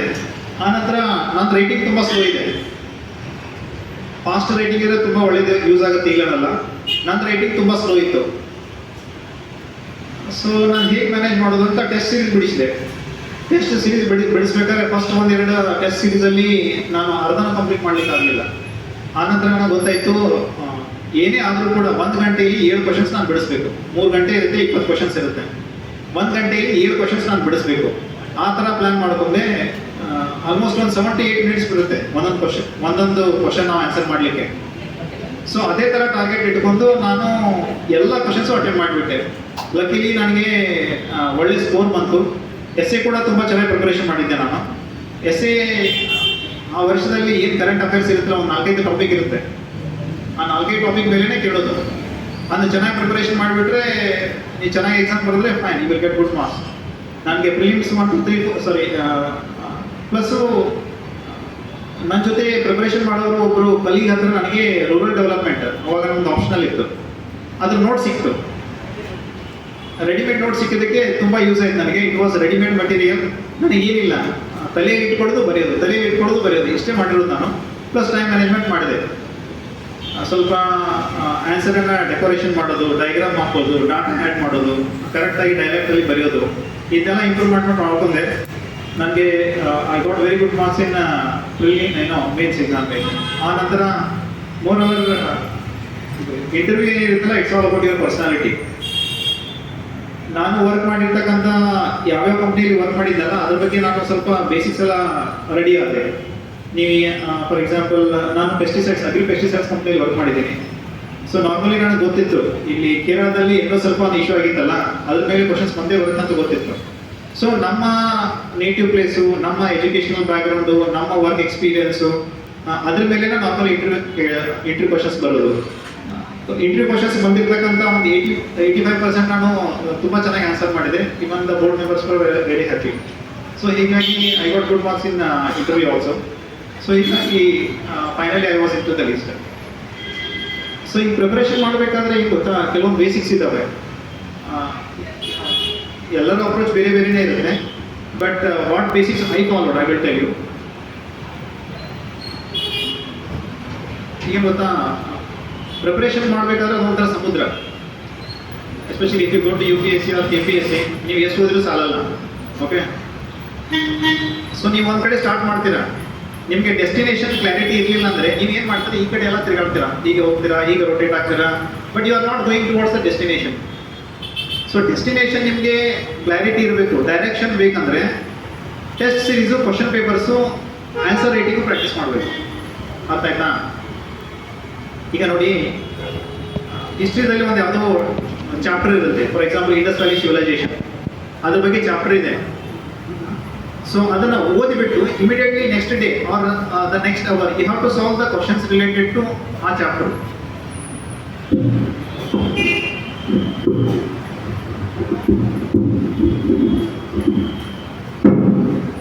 ಹಲೋ, ಜಾಸ್ತಿ ಎಕೋ ಆಗ್ತಿದೆಯಾ? ಯಾಕಂದ್ರೆ ನಾನು ಹೇಳಿದ್ದೆಲ್ಲ ವೇಸ್ಟ್ ಆಗೋದು. ಸೊ ಬೇಸಿಕ್ಸ್ ಏನಂದರೆ, ಸೊ ಇದು ನಿಮ್ಮದು ಸ್ಟಾರ್ಟಿಂಗ್ ಪಾಯಿಂಟು, ಎಂಡ್ ಪಾಯಿಂಟು, ಇದು ಎರಡರ ಬಗ್ಗೆ ಕ್ಲಾರಿಟಿ ಬೇಕು ನಿಮಗೆ. ಇದು ಎರಡರೂ ನೀವು ಒಂದಕ್ಕೊಂದು ಕನೆಕ್ಟ್ ಮಾಡಬೇಕು. ಇಲ್ಲಾಂದ್ರೆ ಏನಾಗುತ್ತೆ, ನೀವು ಪ್ರಿಪರೇಷನ್ ಮಾಡ್ತಾ ಇರ್ತೀರಾ, ಇಲ್ಲಿ ಸ್ಟಾರ್ಟ್ ಮಾಡ್ತೀರಾ, ಈಗ ಎಲ್ಲ ಕಡೆ ಸುತ್ತಾಡ್ತೀರಾ, ಯು ಲ್ಯಾಕ್ ದ ಡೈರೆಕ್ಷನ್. ನಿಮ್ಗೆ ಗೊತ್ತಿರಲ್ಲ ಡೈರೆಕ್ಷನ್ ಯಾವ ಕಡೆ ಇದೆ ಅಂತ. ಸೊ ಡೈರೆಕ್ಷನ್ ಈ ಕಡೆ ಬರಬೇಕಂತ ನಿಮ್ಗೆ ಗೊತ್ತಾದರೆ ಈ ಕಡೆಯಿಂದ ನೀವು ಕನೆಕ್ಟ್ ಮಾಡ್ಲಿಕ್ಕೆ ಸ್ಟಾರ್ಟ್ ಮಾಡಬೇಕು. ಏನು ಗೊತ್ತಾ, ಇಂಡಸ್ ವ್ಯಾಲಿ ಸಿವಿಲೈಸೇಷನ್ ಒಂದು ಚಾಪ್ಟರ್ ಇದೆ ಆಯಿತಾ, ಅದರ ರಿಲೇಟೆಡ್ ಕ್ವಶನ್ಸ್, ಅದರ related MCQ questions, objective type questions ಏನಿರ್ತಾವಲ್ಲ, ಇದನ್ನು ಚಾಪ್ಟರ್ನ ಓದಿ ಇಮಿಡಿಯೇಟ್ ಇದನ್ನು ಸಾಲ್ವ್ ಮಾಡಬೇಕು. ಅರ್ಥ ಆಯ್ತಾ? ಅವಾಗ ನಿಮಗೆ ಗೊತ್ತಾಗುತ್ತೆ ನಾನು ಕರೆಕ್ಟ್ ರೂಟಲ್ಲಿ ಇದೀನಾ ಇಲ್ವಾ ಅಂತ. ಅರ್ಥ ಆಯ್ತಾ? ಇಲ್ಲಾಂದ್ರೆ ಏನಾಗುತ್ತೆ, ಡಿವಿಯೇಷನ್ ಆಗೋ ಚಾನ್ಸಸ್ ಇರುತ್ತೆ. ಸೊ ಅದಕ್ಕೋಸ್ಕರ ನಾವೇನು ಹೇಳೋದು, ಒಂದು ಯಾವುದೋ ಒಂದು ಚಾಪ್ಟರ್, ಒಂದು ಸಬ್ಜೆಕ್ಟ್ ಓದಿದ ನಂತರ ಅದರ ರಿಲೇಟೆಡ್ ಕ್ವಶನ್ಸನ್ನು ಬಿಡಿಸ್ಬೇಕು. ಅವಾಗ ನಿಮ್ಗೆ ಕರೆಕ್ಟ್ ಡೈರೆಕ್ಷನ್ ಸಿಗುತ್ತೆ. ಇದು ಒಂದನೇದು. ಎರಡನೇದು, ನಾನು ಯಾವ ಥರ ಟೆಕ್ನಿಕ್ ಯೂಸ್ ಮಾಡಿದ್ದಾರೆ, I did a very smart study. ನಾನು ಯಾವಾಗಲೂ MCQ ಕ್ವಶನ್ಸ್ ಏನು ಬಿಡಿಸ್ತಿದ್ದೆಲ್ಲ, ಫಾರ್ ಎಕ್ಸಾಂಪಲ್ ಹಿಸ್ಟ್ರಿನ ನಾವು ಕ್ವಶನ್ ಸಾಲ್ವ್ ಮಾಡಿದಾಗ ಯಾವ ಚಾಪ್ಟರಿಂದ ಜಾಸ್ತಿ ಕ್ವಶನ್ಸ್ ಬಂದಿದೆ ಅಂತ ನಾನು ಮಾರ್ಕ್ ಮಾಡ್ಕೊಳ್ತಿದ್ದೆ. ಫಾರ್ ಎಕ್ಸಾಂಪಲ್ ಇಂಡೆಕ್ಸ್ ಪೇಜ್ ಇರುತ್ತಲ್ಲ ನಿಮ್ಮದು ಬುಕ್ಕಲ್ಲಿ ಇಂಡೆಕ್ಸ್ ಪೇಜ್ ಇರುತ್ತೆ, ಅದರಲ್ಲಿ ಚಾಪ್ಟರ್ ಪೇಜ್ ಎಲ್ಲ ಕೊಟ್ಟಿದ್ದಾರೆ. ನಾನು ಒಂದು ಟೆಸ್ಟ್ ಸೀರೀಸನ್ನು ಹ್ಯಾಂಡಲ್ ಮಾಡಿದೆ ಅಂದರೆ ಅದರಲ್ಲಿ ಯಾವ ಚಾಪ್ಟರಿಂದ ಜಾಸ್ತಿ ಕ್ವಶನ್ಸ್ ಬಂದಿದ್ದಾವೆ ಮಾರ್ಕ್ ಮಾಡ್ಕೊಳ್ತಿದ್ದೆ, ಟ್ಯಾಲಿ ಮಾರ್ಕ್ ಮಾಡ್ಕೊಳ್ತಿದ್ದೆ. ಮಿಡಿವಲ್ ಹಿಸ್ಟ್ರಿಯಿಂದ ಜಾಸ್ತಿ ಕ್ವಶನ್ಸ್ ಬರಲ್ಲ, ಬಂದರೆ ಇಂಡಸ್ ವ್ಯಾಲಿ ಸಿವಿಲೈಸೇಷನ್, ಇಲ್ಲ ಅಂದರೆ ಪೋಸ್ಟ್ ಇಂಡಿಪೆಂಡೆನ್ಸ್, ಅಂದರೆ 1857 ನಂತರ ಏನು ಸ್ವಾತಂತ್ರ್ಯ ಸಂಗ್ರಾಮ ಆಯ್ತಲ್ಲ, ಅಲ್ಲಿಂದ ಹಿಡಿದು ಇಂಡಿಪೆಂಡೆನ್ಸ್ ಹೊರಗಡೆ ಇಲ್ಲೇ ಜಾಸ್ತಿ ಕ್ವಶನ್ಸ್ ಬರೋದು. ಆ ಎರಡು ಜೋನನ್ನು ನಾವು ಪರ್ಫೆಕ್ಟ್ ಆಗಬೇಕು. ಅರ್ಥ ಆಯ್ತಾ? ಆನಂತರ ಇನ್ನೊಂದು ಸಜೆಷನ್ ಏನಂದರೆ, ನೀವೇನೇ ಸ್ಟಡಿ ಮಾಡಿದರೂ ರಾತ್ರಿ ಮಲಗೋಕ್ಕಿಂತ ಮುಂಚೆ ಒಂದ್ಸರಿ ರಿವಿಷನ್ ಮಾಡಬೇಕು. ನೆಕ್ಸ್ಟ್ ಡೇ ಮಾರ್ನಿಂಗ್ ಅದು ಕೂಡ ರಿವಿಷನ್ ಮಾಡಬೇಕು. ಸೊ ಬೆಳಿಗ್ಗೆ ಎದ್ದ ನಂತರ ಇಮಿಡಿಯೇಟ್ 1 ಅವರ್, ರಾತ್ರಿ ಮಲಗೋಕ್ಕಿಂತ ಮುಂಚೆ 1 ಅವರ್. ಇದು ರಿವಿಷನ್ ಮಾಡಿದರೆ KS is nothing but based on memory only. ನಿಮಗೇನು ರಾಕೆಟ್ ಸೈನ್ಸ್ ಏನಿಲ್ಲ ಅದರಲ್ಲಿ. ಸೊ ಫಸ್ಟ್ ಡಾಕ್ಯಾರ್ಡ್ ಎಲ್ಲಿತ್ತು ಅದನ್ನೇ ಕೇಳ್ತಾರೆ. ನಂತರ ವೈಸ್ರಾಯ್ಗಳು ಏನೇನು ಮಾಡಿದ್ರು ಅದನ್ನೇ ಕೇಳ್ತಾರೆ. ಇಷ್ಟೇ. It's basic based on memory only ಜಾಸ್ತಿ. ಸೊ ಅದಕ್ಕೋಸ್ಕರ ನೀವೇನಿದೆಲ್ಲ ಜಾಸ್ತಿ ರಿವಿಷನ್ ಮಾಡಿದ್ರೆ ತಲೆಯಲ್ಲಿ ಉಳಿಯುತ್ತೆ. ನಾನು ಹೇಳಿದ್ನಲ್ಲ, ಒಂದು ಟಾಪಿಕ್ಗೆ 10 ಪಾಯಿಂಟ್ಸ್ ನನಗೆ ಗೊತ್ತಿರಬೇಕು. ಸೊ 10 ಪಾಯಿಂಟ್ಸನ್ನು ನಾನು ತಲೆಯಲ್ಲಿ ಇಟ್ಕೊಂಡು ಬರೀಬೇಕು. ತಲೆಯಲ್ಲಿ ಇಟ್ಕೋಬೇಕಾದ್ರೆ ರಿವಿಷನ್ ಜಾಸ್ತಿ ಮಾಡಬೇಕು. ನಾರ್ಮಲಿ ಮಲಗೋಕ್ಕಿಂತ ಮುಂಚೆ ರಿವಿಷನ್ ಮಾಡಿದ್ರೆ ತಲೆಯಲ್ಲಿ ಸ್ವಲ್ಪ ಜಾಸ್ತಿ ಉಳಿಯುತ್ತೆ. ಬೆಳಗ್ಗೆ ನಂತರ ರಿವಿಷನ್ ಮಾಡಿದ್ರೆ ಒಳ್ಳೆಯ ರಿಸಲ್ಟ್ ಬರುತ್ತೆ. So these are the patterns I followed. So ನಾನು ಫಾಲೋ ಮಾಡ್ತಕ್ಕಂಥ ಒಂದು ಟೆಕ್ನಿಕ್ಸ್ ಹೇಳಿದೆ ನಿಮಗೆ. ನಿಮ್ಗೇನಾದರೂ ಕ್ವಶನ್ಸ್ ಇದ್ರೆ ಕೇಳಿ. Any questions?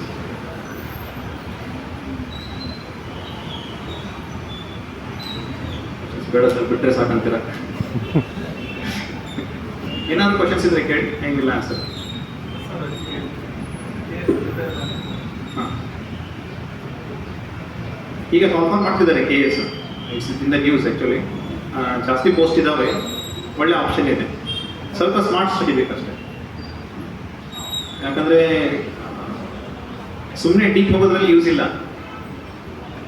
KS ಅಲ್ಲಿ ವೆರಿ ಸಿಂಪಲ್ ಕ್ವಶನ್ಸ್ ಇರ್ತವೆ, ಸಿಂಪಲ್ ಆಗಿ ಆನ್ಸರ್ ಬರೀಬೇಕು. ಟೌನ್ ಪ್ಲಾನಿಂಗ್, ಇಂಡಸ್ಟ್ರಿಯಲ್ ಸಿವಿಲೈಸೇಷನ್ ಬಗ್ಗೆ ಕೇಳಿದ್ರೆ ಒಂದು 10 ಪಾಯಿಂಟ್ಸ್ ನಿಮ್ಗೆ ಗೊತ್ತಿರಬೇಕು.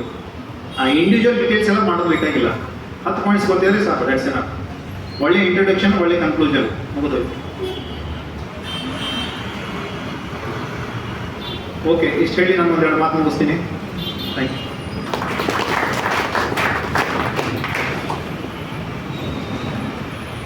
ಧನ್ಯವಾದಗಳು ಸರ್.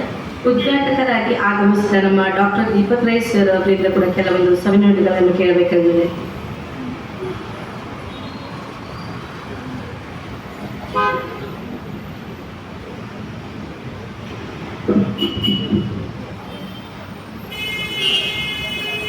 ವಿದ್ಯಾಮಾತಾ ಅಕಾಡೆಮಿಯಿಂದ ಆಯೋಜಿಸಲ್ಪಟ್ಟ ರಾಜ್ಯಮಟ್ಟದ ಸ್ಪರ್ಧಾತ್ಮಕ ಪರೀಕ್ಷೆಗಳ ವಿಜೇತರಿಗೆ ಇವತ್ತು ಅಭಿನಂದನೆ ಕಾರ್ಯಕ್ರಮದ ಪರವಾಗಿ ಆಯೋಜಿಸುವ ಕಾರ್ಯಕ್ರಮದಲ್ಲಿ ವೇದಿಕೆಯಲ್ಲಿರುವಂಥ ಎಲ್ಲ ಗಣ್ಯರು, ಮುಂಭಾಗದಲ್ಲಿ ಇರುವಂಥ ಎಲ್ಲ ವಿದ್ಯಾರ್ಥಿಗಳು. ಈಗ ಸ್ಪರ್ಧಾತ್ಮಕ ಪರೀಕ್ಷೆ ಅಂದರೆ ನಮ್ಮ ಸೆಕೆಂಡ್ PUC ಆಗಿದ ಕೂಡಲೇ ಶುರುವಾಗ್ತದೆ. ಗ್ರ್ಯಾಜುಯೇಷನ್ ಆದಮೇಲೆ ಸ್ಪರ್ಧಾತ್ಮಕ ಪರೀಕ್ಷೆಗಳು. ನೀವು ಒಂದು ಕೆಲಸಕ್ಕೆ ಸೇರಿದ ನಂತರವೂ ಮತ್ತೆ ಪರೀಕ್ಷೆ ಬರೆಯುವಂಥ ಸಾಧ್ಯತೆಗಳಿದೆ. ಈಗಾಗಲೇ ಮಾತನಾಡದಂಥ PhD ಅಶೋಕ್ ಪೂಜಾರ್ ಅವರು ಹೇಳಿದ್ದಾರೆ KSನ ಬಗ್ಗೆ ಹೇಗೆ ಪ್ರಿಪೇರ್ ಮಾಡೋದಂತ. ನಾನು ಜಾಸ್ತಿ ಸ್ಪರ್ಧಾತ್ಮಕ ಪರೀಕ್ಷೆ ಬರೆದಿಲ್ಲ. 85ರಲ್ಲಿ ನಮ್ಮ MBBS ಅವಾಗ ಆಲ್ ಇಂಡಿಯಾ ಅಂತ ಇರಲಿಲ್ಲ, ಕರ್ನಾಟಕ ಮಟ್ಟದ ಎಕ್ಸಾಮ್ ಮಾತ್ರ ಒಂದು ಬರೆದಿದ್ದರು. ಅದಾದಮೇಲೆ ಅದು ಬರೆದಿಲ್ಲ. ಮುಂದೆ ನಾನು ಮೆಡಿಕಲ್ ಫೀಲ್ಡಲ್ಲಿ ಹೋದ ಕಾರಣ ನಮಗೆ ಅದಕ್ಕೆ ಅವಕಾಶ ಸಿಗಲಿಲ್ಲ. ಈಗ ನಾನು ಒಂದು ವಿಷಯ ಗಮನಿಸಿದ್ದೀನಿ ಅದರ ನಂತರ ಏನಂದರೆ, ನಮ್ಮ ದಕ್ಷಿಣ ಕನ್ನಡದಲ್ಲಿ ಯಾರೇನು ನೋಡಿದ್ರು ಒಂದು MBBS ಇಲ್ಲ BE ಮೂರನೇದು ಯಾರು ಆಯ್ಕೆನೇ ಮಾಡ್ತಾರೆ. ಬಹುಶಃ ಪೊಲೀಸ್ ಇಲಾಖೆಯಲ್ಲಿ ದಕ್ಷಿಣ ಕನ್ನಡದವರು ಭಾಳ ಕಮ್ಮಿ ಅಂತ ಕಾಣ್ತದೆ. ಏನೇ ಕಾರಣ ಗೊತ್ತಿಲ್ಲ. ನಮ್ಮಲ್ಲಿ ನೋಡಿದರೆ ಪೊಲೀಸ್ ಇಲಾಖೆಯಲ್ಲಿ ದಕ್ಷಿಣ ಕನ್ನಡದವರು ಯಾರು ಭಾಳ ಕಮ್ಮಿ ಕಂಡುಕೊಳ್ಳೋದು. ಇಲ್ಲ ಲಾಯರ್ಸು ತುಂಬ ಇದ್ದಾರೆ, ಡಾಕ್ಟರ್ಸು ತುಂಬ ಇದ್ದಾರೆ, ಇಂಜಿನಿಯರ್ಸು ಸಿಕ್ಕಾಪಟ್ಟಿದ್ದಾರೆ. ಅವ್ರು ಬೇರೆ ಆಲ್ಟರ್ನೇಟಿವ್ ಆಗಿ ಹೋಗಲಿಕ್ಕೆ ಯಾರೂ ತಯಾರಿಲ್ಲ. ಯಾಕಂದರೆ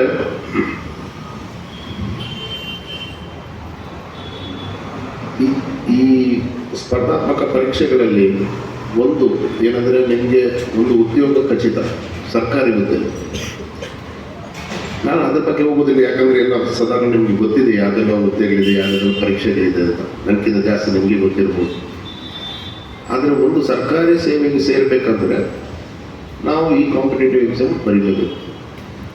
ಇದು ಸಾಧಾರಣ FD ಅಂತ ಒಂದು ಸಣ್ಣ ಹುದ್ದೆಯಿಂದ ಹಿಡಿದು ನಮ್ಮ ಪ್ರಿನ್ಸಿಪಲ್ ಸೆಕ್ರೆಟರಿ ಅಂದರೆ ಉನ್ನತ ನಮ್ಮ ಇಡೀ ಪಾಲಿಸಿ ಮೇಕಿಂಗ್ ಹುದ್ದೆ ಏನು IAS ಆಫೀಸರ್ಸ್ ಮಾಡೋವಂಥದ್ದು ಆ ಹುದ್ದೆ ತನಕನೂ ಹೋಗ್ಬೋದು. ನನ್ನ ಒಂದು ಕಳಕಳಿ ಇಷ್ಟ ಏನಂದರೆ, ನಾವೊಂದು ಮುಂದಿನ ದಿನದಲ್ಲಿ ನೀವು ಸರ್ಕಾರಿ ಸೇವೆಗೆ ಸೇರಿದರೆ ಇಲ್ಲ ಆರ್ಮಿಗೂ ಸೇರ್ಬೋದು. ದೇರ್ ಆರ್ ಪ್ಲೆಂಟಿ ಆಫ್, ಅದಕ್ಕೆ scope is very wide. PUC ಆಗಿದ ತಕ್ಷಣ NDAನೂ ಬರಿಬೋದು, ಡಿಗ್ರಿ ಆದಮೇಲೆ IMA ಬರಿಬೋದು. ಅಗ್ನಿಪಥದ್ದು ಒಂದು ಸ್ವಲ್ಪ ಅಷ್ಟು ಜನ ಇದರಿಂದ ಈ ಅಕಾಡೆಮಿಯಿಂದ ಸೇರಿ ನಾನು ನೋಡಿದೆ. It's a very good.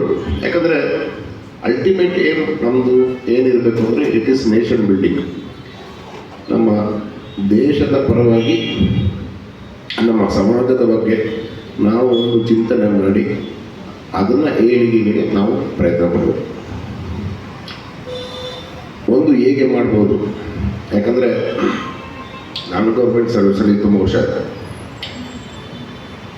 ಎಲ್ಲ ಗೌರ್ಮೆಂಟ್ ಸರ್ವಿಸಲ್ಲೂ ಒಳ್ಳೆ ಆಫೀಸರ್ಸ್ ಇರ್ತಾರೆ, ಕೆಟ್ಟ ಆಫೀಸರ್ಸ್ ಕೂಡ ಇರ್ತಾರೆ. ಮತ್ತು ಮಧ್ಯದಲ್ಲಿ ನನಗೆ ಏನು ಬೇಡಪ್ಪ, ನಾನು ಬೆಳಿಗ್ಗೆ ಬಂದು ಮಧ್ಯಾಹ್ನ ಹೋಗ್ತೀನಿ, ಸಂಜೆ ಹೋಗ್ತೀನಿ ಅಂತ ಹೇಳಿ ನಾನ್ ಕಮಿಟಿಂಗ್ ಅವರವರು ಕೆಲಸ ಮಾಡ್ತಾರೆ, ಮನೆಗೆ ಹೋಗ್ತಾರೆ. ಬಟ್ ನಾವು ಸರ್ಕಾರಿ ನೌಕರರಾಗಿ ನಮ್ಮ ಕೆಲಸ ಅಲ್ಲಿಗೆ ನಿಲ್ಲೋದಿಲ್ಲ. ನಮಗೆ ಒಂದು ಸೊಸೈಟಿಯ ಬಗ್ಗೆ ನಮಗೆ ಒಂದು ಸ್ವಲ್ಪ ಕಾಳಜಿ ಇರಬೇಕು, ಅದು ಜವಾಬ್ದಾರಿ ಕೂಡ ಇಲ್ಲ. ಜವಾಬ್ದಾರಿ ಅಂದರೆ ಏನು? ಜವಾಬ್ದಾರಿ ಅಂದರೆ ನಮಗೆ ಕೊಟ್ಟ ಕೆಲಸವನ್ನು ಅಚ್ಚುಕಟ್ಟಾಗಿ ಮಾಡುವಂಥದ್ದು. ಅದು ಬಿಟ್ಟು ಕೆಲಸ ಬಿಟ್ಟು ಇನ್ನು ಸಮಾಜದಲ್ಲಿ ಯಾರು ಕೆಳಗೆ ಮಟ್ಟದಲ್ಲಿ ಇದ್ದಾರೋ ಅಂಥವ್ರಿಗೆ ಯಾವ ಲೆಕ್ಕದಲ್ಲಿ, ನಮ್ಮ ಲೆಕ್ಕದಲ್ಲಿ ಏನು ಸಹಾಯ ಮಾಡಲಿಕ್ಕೆ ಆಗ್ತದೆ ಆ ಸಹಾಯ ಮಾಡಬೇಕು. ನಮ್ಮ ಆಂಜನೇಯ ರೆಡ್ಡಿ ಅವರು ನಮಗೆ ಮುಂಚೆ ದಿನ ಕರೀತಾರೆ. ಕೋವಿಡ್ ಟೈಮಲ್ಲಿ ನಾನಲ್ಲಿ ಪಾಲ್ತಾಡಿ ಆಸ್ಪತ್ರೆ ಇದ್ದೇವೆ, ಬೆಳ್ಳಾರಿಯಲ್ಲಿ ಇದ್ದೀನಂತಲ್ಲ. ಆಗ that was A new experience. Covid ಅಂದರೆ ಏನು ಅಂತ. ಆಗ ಮನೆ ಮನೆಗೆ ಹೋಗೋದಂಥದ್ದು, ಅವ್ರನ್ನ ಹಿಡಿಯೋದು, ಕೆಲವೊಂದು ಕೇಸ್ ಡೀಲ್ ಮಾಡೋದಂಥದ್ದು ಎಲ್ಲ. And I am very appreciative ಇವರು ಆಂಜನೇಯ ರೆಡ್ಡಿ. ಯಾಕಂದರೆ ಅವ್ರು ಆವಾಗಲಿಂದ ನನಗೆ ತುಂಬ ವರ್ಷದ ಪರಿಚಯ. ಆವಾಗಲಿಂದನೂ ಅವ್ರಿಗೆ ಒಂದು ಸ್ವಲ್ಪ ಈ ಸೋಷಿಯಲ್ ಸರ್ವೀಸು ಇದು ಮಾಡೋದ್ರಲ್ಲಿ ಅವ್ರು ಭಾರಿ ಆಸಕ್ತಿ. ಇದು ಈ ಥರ ನಾವು ಹೋಗ್ಬೇಕು. ಯಾಕಂದರೆ ನಮಗೆ ಸಂಬಳ ಸಿಗ್ತದೆ ಹೇಗಿದ್ರು, ಅವ್ರು ಕೆಲಸ ಮಾಡದೇ ಇರಲಿ, ನಿಜವಾಗ್ಲೂ ಹೇಳ್ಬೇಕು ಅಲ್ಲ ಸರ್. ನಾವು ನಮಗೆ ಕೊಟ್ಟ ಕೆಲಸ ಟಾಸ್ಕು ಗೌರ್ಮೆಂಟ್ ಸರ್ವಿಸಲ್ಲಿ ಮಾಡದೇ ಇರಲಿ, ಸಂಬಳ ಬರ್ತದೆ. So that is not the issue. ನಾನು ಹೇಳೋದು ಸಂಬಳ ಬರ್ತದೆ ಅಂತ ಅದಕ್ಕೆ ಕೆಲಸ ಮಾಡ್ಬೋದು.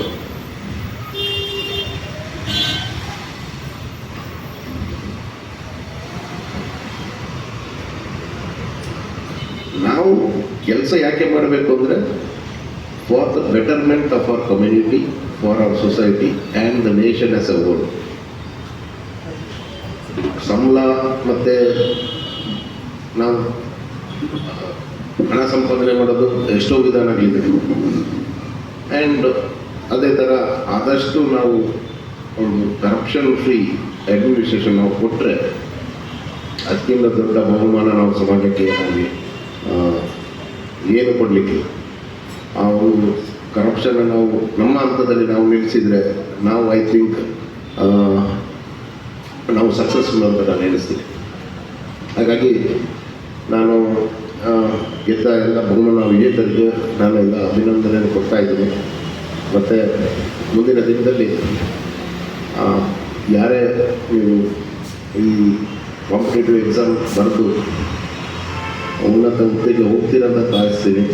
ಹೋದ ನಂತರ ನಿಮ್ಮ ಕರ್ತವ್ಯ ಏನಿದೆ ಅಂತ ನಿಮಗೆ ಗೊತ್ತಾಗ್ತದೆ. ಕರ್ತವ್ಯ ಬಿಟ್ಟು ಕೂಡ ನಮ್ಮ ಸಮಾಜಕ್ಕೆ ಒಂದಷ್ಟು ನೀವು ಕೆಲಸ ಮಾಡಬೇಕು, ಮಾಡ್ತೀರಾ ಅಂತ ಹೇಳ್ತಾ ನನ್ನೆರಡು ಮಾತುಗಳನ್ನು ನಾನು ಮುಗಿಸ್ತೇನೆ.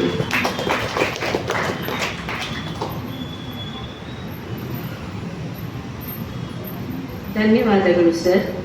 ಈ ಕಾರ್ಯಕ್ರಮದ ರಾಯಭಾರಿಯಾದ ನಮ್ಮ ಆಂಜನೇಯ ರೆಡ್ಡಿ ಸರ್ ಇವರಿಂದ ಒಂದೆರಡು ಮಾತನಾಡುವಿಕೆ ಕೇಳಿಕೊಳ್ತಾ ಇದ್ದೇನೆ.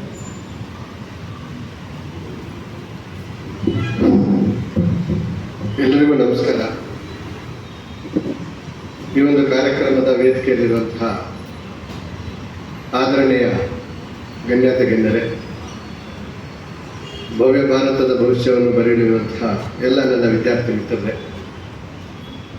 ವಿಶೇಷವಾಗಿ ನನ್ನ ಆತ್ಮೀಯರು ಮತ್ತು ವಿದ್ಯಾಮತ ಅಕಾಡೆಮಿಯ ಫೌಂಡರ್ ಆಗಿರುವಂಥ ಭಾಗ್ಯಶ್ರೀ ಅವರೇ, ಪತ್ರಿಕಾ ಮಾಧ್ಯಮದವರೇ, ಬಹುಶಃ ಇದೊಂದು ನನಗೊಂದು ಕನಸಿತ್ತು. ನಾವು ಒಂದು ಹಳ್ಳಿಗಾಡಿ ಪ್ರದೇಶದಿಂದ ಬಂದು ಏನೋ ಒಂದು ಸಣ್ಣ ಮಟ್ಟಿಗೆ ಒಂದು ಸರ್ಕಾರಿ ನೌಕರಿಯನ್ನು ತಗೊಂಡಿದ್ದೀವಿ. ತಗೊಂಡು ನಾವಷ್ಟೇ ಚೆನ್ನಾಗಿದ್ದರೆ ಸಾಲದು, ನಾವೊಂದು 4 ಜನರ ಒಂದು ಕಣ್ಣೀರು ಒರೆಸೋದಕ್ಕೆ ಪ್ರಾಮಾಣಿಕವಾಗಿ ಒಂದು ಪ್ರಯತ್ನ ಮಾಡಲೇಬೇಕು ಅಂತ ಹೇಳ್ಬಿಟ್ಟು ನನಗೆ ಮೊದಲಿಂದಲೂ ಕನಸಿತ್ತು. ಆ ಕನಸಿನ ಒಂದು ಭಾಗವಾಗಿ ಮನುಷ್ಯನಿಗೆ ಒಂದು ಕನಸು ಇರಬೇಕು. ಆ ಕನಸನ್ನ ಸಾಕಾರ ಮಾಡ್ಕೋಬೇಕು. ಸುಮ್ಮನೆ ಕನಸಿದ್ರೆ ಪ್ರಯೋಜನ ಇಲ್ಲ. ನಾನು ಚಂದ್ರಲೋಕಕ್ಕೆ ಹೋಗ್ಬೇಕು ಅಂತ ಎಲ್ಲರೂ ಕನಸಿರ್ತಾರೆ. ಅಟ್ಲೀಸ್ಟ್ ನಾವು ಚಂದ್ರನ ಬಗ್ಗೆ ಅಂತ ತಿಳ್ಕೊಬೇಕಲ್ಲ. ಹಾಗೆ ನನಗೆ ಒಂದು ಕಾಂಪಿಟೇಟಿವ್ ಎಕ್ಸಾಮ್ ಮಾಡಬೇಕು ಅಂತ ಹೇಳ್ಬಿಟ್ಟು ಹೇಳಿದಾಗ ಆಕಸ್ಮಿಕವಾಗಿ ಪುತ್ತೂರಲ್ಲಿ ಒಂದು ವಿದ್ಯಾಮತ ಅಕಾಡೆಮಿ ಒಂದು ಸ್ಟಾರ್ಟ್ ಆಯಿತು. ನನಗೆ ಬಹಳ ಖುಷಿ ಆಯಿತು. ಆ್ಯಕ್ಚುಲಿ ಒಂದಷ್ಟು ಈ ಭಾಗದಲ್ಲಿ ಅವ್ರು ಹೇಳಿದಂಗೆ ಬಹಳ ಎಲ್ಲ ಕರ್ನಾಟಕದ ಕೇರಳ ಅಂತ ಕರಿತೀವಿ, ಸಾಕ್ಷರತೆಯಲ್ಲಿ ಕನ್ನಡದಲ್ಲಿ ಮೊದಲ ಸ್ಥಾನವನ್ನು ಪಡ್ಕೊಂಡಿದ್ದೀವಿ. ಆದರೆ ಸರ್ಕಾರದ ನೌಕರಿ ವಿಚಾರಕ್ಕೆ ಬಂದಾಗ ಕೊನೆಯ ಸ್ಥಾನ ದಕ್ಷಿಣ ಕನ್ನಡ. ಹಾಗಾಗಿ ಈ ಭಾಗದಲ್ಲಿ ಏನಾದರೂ ಒಂದು ಇದು ಸ್ಪರ್ಧಾತ್ಮಕ ಪರೀಕ್ಷೆಗಳ ಬಗ್ಗೆ ಕಲಿತರಿಸಬೇಕು ಅಂತ ಹೇಳ್ಬಿಟ್ಟು ಒಂದು ಸಣ್ಣ ಪ್ರಯತ್ನ ಮಾಡಿದಾಗ ಮೊದಲನೇ ಪ್ರಯತ್ನದಲ್ಲಿ ಅವ್ರು ಹೇಳಿದಾಗ ಒಂದು 100 ಜನದ ಹೊರಗಡೆ ಬಂದಿದ್ದೆ. ನಮಗೆ ಕಾಂಪಿಟೇಟಿವ್ ಎಕ್ಸಾಮ್ ಬರೆಯೋದಕ್ಕೆ ಕಾಮನ್ ಟೆಸ್ಟ್ಗಳು ಯಾರು ಮಾಡ್ತಾ ಇರಲಿಲ್ಲ. ಹಾಗಾಗಿ ನಾವೇನು ಮಾಡಿಬಿಟ್ಟಿದ್ವಿ, ಒಂದಷ್ಟು ಪ್ರೈಸ್ ಅಮೌಂಟ್ ನೀಡೋದಕ್ಕೆ ಶುರು ಮಾಡಿದ್ವಿ. ಆದರೆ ಮೊದಲನೇ ವರ್ಷದಲ್ಲಿ ನೀರಸ ಪ್ರದರ್ಶನ ಬರೀ 90 ಜನ ಅಷ್ಟೇ ಭಾಗವಹಿಸಿದ್ರು. ಅದು ಪರವಾಗಿಲ್ಲ, ಬೇಜಾರು ಮಾಡ್ಕೋಬಾರ್ದು. ಇನ್ನೊಂದು ಸಲ ಪ್ರಯತ್ನ ಮಾಡೋಣ ಅಂತ ಒಂದು ರಾಜ್ಯ ಮಟ್ಟದಲ್ಲಿ ಪ್ರಯತ್ನ ಮಾಡಿದ್ವಿ. ರಾಜ್ಯ ಮಟ್ಟದಲ್ಲಿ ಪ್ರಯತ್ನ ಮಾಡಿದಾಗ ಬಹಳ ವಿದ್ಯಾಮತ ಅಕಾಡೆಮಿಯ ಅದರ ಸಂಸ್ಥಾಪಕರು, ಅದರ ಟೀಚರ್ಸ್ ಬಹಳ ತುಂಬ ಚೆನ್ನಾಗಿ ಕೆಲಸ ಮಾಡಿದ್ರು. ಆ ರಿಜಿಸ್ಟ್ರೇಷನಿಂದ ಹಿಡಿದು ಫೋನ್ಗಳು ಕರ್ನಾಟಕದ ಮೂಲೆಯಿಂದಲೂ ಫೋನ್ ಬರ್ತದೆ. ಬಹುಶಃ ಬಹಳ ಕಿರಿಕಿರಿ ಆಗಿರ್ಬೇಕು ಅವರಿಗೆ. ನಮ್ಮದು ನಂಬರ್ ಇನ್ನೂ ಡಿಸ್ಪ್ಲೇ ಆಗಿರಲಿಲ್ಲ, ನಾನು ಆರಾಮಾಗಿದ್ದೆ. ಬಟ್ ಅವ್ರು ಪಟ್ಟಿರುವಂಥ ಕಷ್ಟದಿಂದ ನನಗೆ ಅರ್ಥ ಆಗ್ತದೆ. ಬಹಳ ಚೆನ್ನಾಗಿರುವಂಥ ಒಂದು ಕೆಲಸ ಮಾಡಿದ್ವಿ. ಬಟ್ ಆ ಕೆಲಸದ ಪ್ರತಿಫಲ ಇವತ್ತು ಒಂದಷ್ಟು ಜನ ಏನು ನಾವು ಒಂದು 15 ಜನಕ್ಕೆ ಏನು ಬಹುಮಾನ ಪಡ್ತಾ ಇದ್ದೀವಿ, ಅವ್ರ ಮುಖದಲ್ಲಿ ಒಂದು ಸ್ಮೈಲ್ ಕಾಣ್ತೀವಲ್ಲ, ದಟ್ ಇಸ್ ಇಟ್. ನಮಗೆ ಅದು ಸಾಕಾಗುತ್ತೆ. ಆಮೇಲೆ ನನಗೆ ಅನ್ಕೊಂಡಿದ್ದು, ಒಂದು ಒಳ್ಳೆ ಕೆಲಸ ಮಾಡಿದಾಗ ಸಮಾಜ ತಾನಾಗಿ ಒಂದು ಸಹಾಯ ಸಹಕಾರ ಇದೆಲ್ಲವನ್ನೂ ಕೊಡ್ತಾರೆ. ಇದರಲ್ಲಿ ಮೊದಲನೇ ಪ್ರೈಸು ನನ್ನ ಆತ್ಮೀಯರು ಮೌಲಾ ಶರೀಫ್ ಅಂತ, ನೀವು ಒಳ್ಳೆ ಕೆಲಸ ಮಾಡ್ತಾ ಇದ್ರಿ ದಕ್ಷಿಣ ಕನ್ನಡದಲ್ಲಿ, ನನ್ನ ಕಡೆಯಿಂದ ಮೊದಲನೇ ಪ್ರೈಸ್ ಕೊಡ್ತೀನಿ ಅಂತ ಹೇಳ್ಬಿಟ್ಟು ಹೇಳಿದ್ರು. ಆದರೆ 2ನೇ ಪ್ರೈಸನ್ನು ವಿಚಾರವಾಗಿ ಬಂದಾಗ ನಾನೊಬ್ಬರು ಕಾಂಟ್ಯಾಕ್ಟ್ ಮಾಡಿದೆ. ಅವ್ರು ನನಗೆ ಜಾಸ್ತಿ ಪರಿಚಯನೂ ಇಲ್ಲ. ಸರ್, ನಾವು ಈ ಥರ ಕಾರ್ಯಕ್ರಮ ಮಾಡ್ತಾ ಇದ್ದೀವಿ, ಒಂದು ವಿದ್ಯಾರ್ಥಿಗಳನ್ನು ಒಂದು ಪ್ರೋತ್ಸಾಹ ಮಾಡೋ ದೃಷ್ಟಿಯಿಂದ ನೀವು ಕೊಟ್ಟಿರುವಂಥ ಒಂದು ರೂಪಾಯಿ ಕೂಡ ಅದು ಮಿಸ್ಯೂಸ್ ಆಗೋದಿಲ್ಲ. ಒಂದು ಚೆನ್ನಾಗಿರುವಂಥ ಒಂದು ಹುಡುಗ, ಆ ಹುಡುಗ ಒಂದು ಭವ್ಯ ಭಾರತದ ಒಂದು ಭವಿಷ್ಯವನ್ನು ಬರೀಲಿರುವಂಥ ಒಂದು ಹುಡುಗ ಆಗಿರಲಿ, ನೀವು ತನುಮನ ದರದಿಂದ ನೀವು ಒಂದು ಪ್ರೈಸನ್ನು ಘೋಷಣೆ ಮಾಡಿ ಅಂತ ಹೇಳಿದಾಗ ನಾನು ಅನ್ಕೊಂಡಿದ್ದೆ ಬಹುಶಃ ಒಂದು 10,000 ಘೋಷಣೆ ಮಾಡ್ಬೋದು ಅಂತ. ಅವರು ಘೋಷಣೆ ಮಾಡಿದ್ದ ಅಮೌಂಟು 25,000. ಖಂಡಿತ ನನಗೆ ಒಂದು ಏನು ಅನಿಸ್ತು ಅಂದರೆ, ಸಮಾಜದಲ್ಲಿ ತುಂಬ ಒಳ್ಳೆಯವರಿದ್ದಾರೆ. ನಾವು ಅನ್ಕೋತೀವಿ ಸಮಾಜ ಸರಿ ಇಲ್ಲ ಅಂತ. ತಪ್ಪದು. ಸಮಾಜ ಬಹಳ ಚೆನ್ನಾಗಿದೆ. ನಾವು ಒಳ್ಳೆ ಕೆಲಸಗಳು ಮಾಡೋದಕ್ಕೆ ಪ್ರಯತ್ನ ಮಾಡಿದಾಗ ಖಂಡಿತವಾಗ್ಲೂ ನಮಗೆ ಸಮಾಜ ಸಪೋರ್ಟ್ ಮಾಡ್ತಾರೆ ಅಂತ ಎಷ್ಟೋ ಜನ ದಾನಿಗಳು. ಇನ್ನೊಬ್ರು, ಸರ್ ನೀವು ಒಳ್ಳೆ ಕೆಲಸ ಮಾಡ್ತಾ ಇದ್ದೀರಿ ಸರ್, ಆ ಸಮಾಧಾನಕಾರಿ ಬಹುಮಾನಗಳಲ್ಲಿ 5 ಜನದ ಬಹುಮಾನ ನಾನು ಕೊಡ್ತೀನಿ. ಇನ್ನೊಬ್ರು ಗುಜರಾತಿಂದ ಫೋನ್ ಮಾಡ್ತಾರೆ, ಸರ್ ನಮ್ಮೂರಲ್ಲಿ ಇವತ್ತು ಒಳ್ಳೆ ಕೆಲಸ ಮಾಡ್ತಾ ಇದ್ರಿ, 1st, 2nd, 3rd ಅಷ್ಟೇ ಕೊಡ್ತಾ ಇದ್ದೀರಿ, 4th, 5th ಕೂಡ ನಾನೇ ಕೊಡ್ತೀನಿ ಅಂತ ಹೇಳ್ಬಿಟ್ಟು ಗುಜರಾತಿಂದ ಇಲ್ಲಿ ಒಂದು 9,000 ಅಮೌಂಟನ್ನು ಕೊಡ್ತೀನಿ. ಅವ್ರಿಗೆ ಒಂದು ಚಪಾತಿ ಹಾಕ್ಬೋದು. ಆಮೇಲೆ ಬೆಂಗಳೂರಿಂದ ಒಬ್ಬರು ಕಾಲ್ ಮಾಡಿದ್ರು.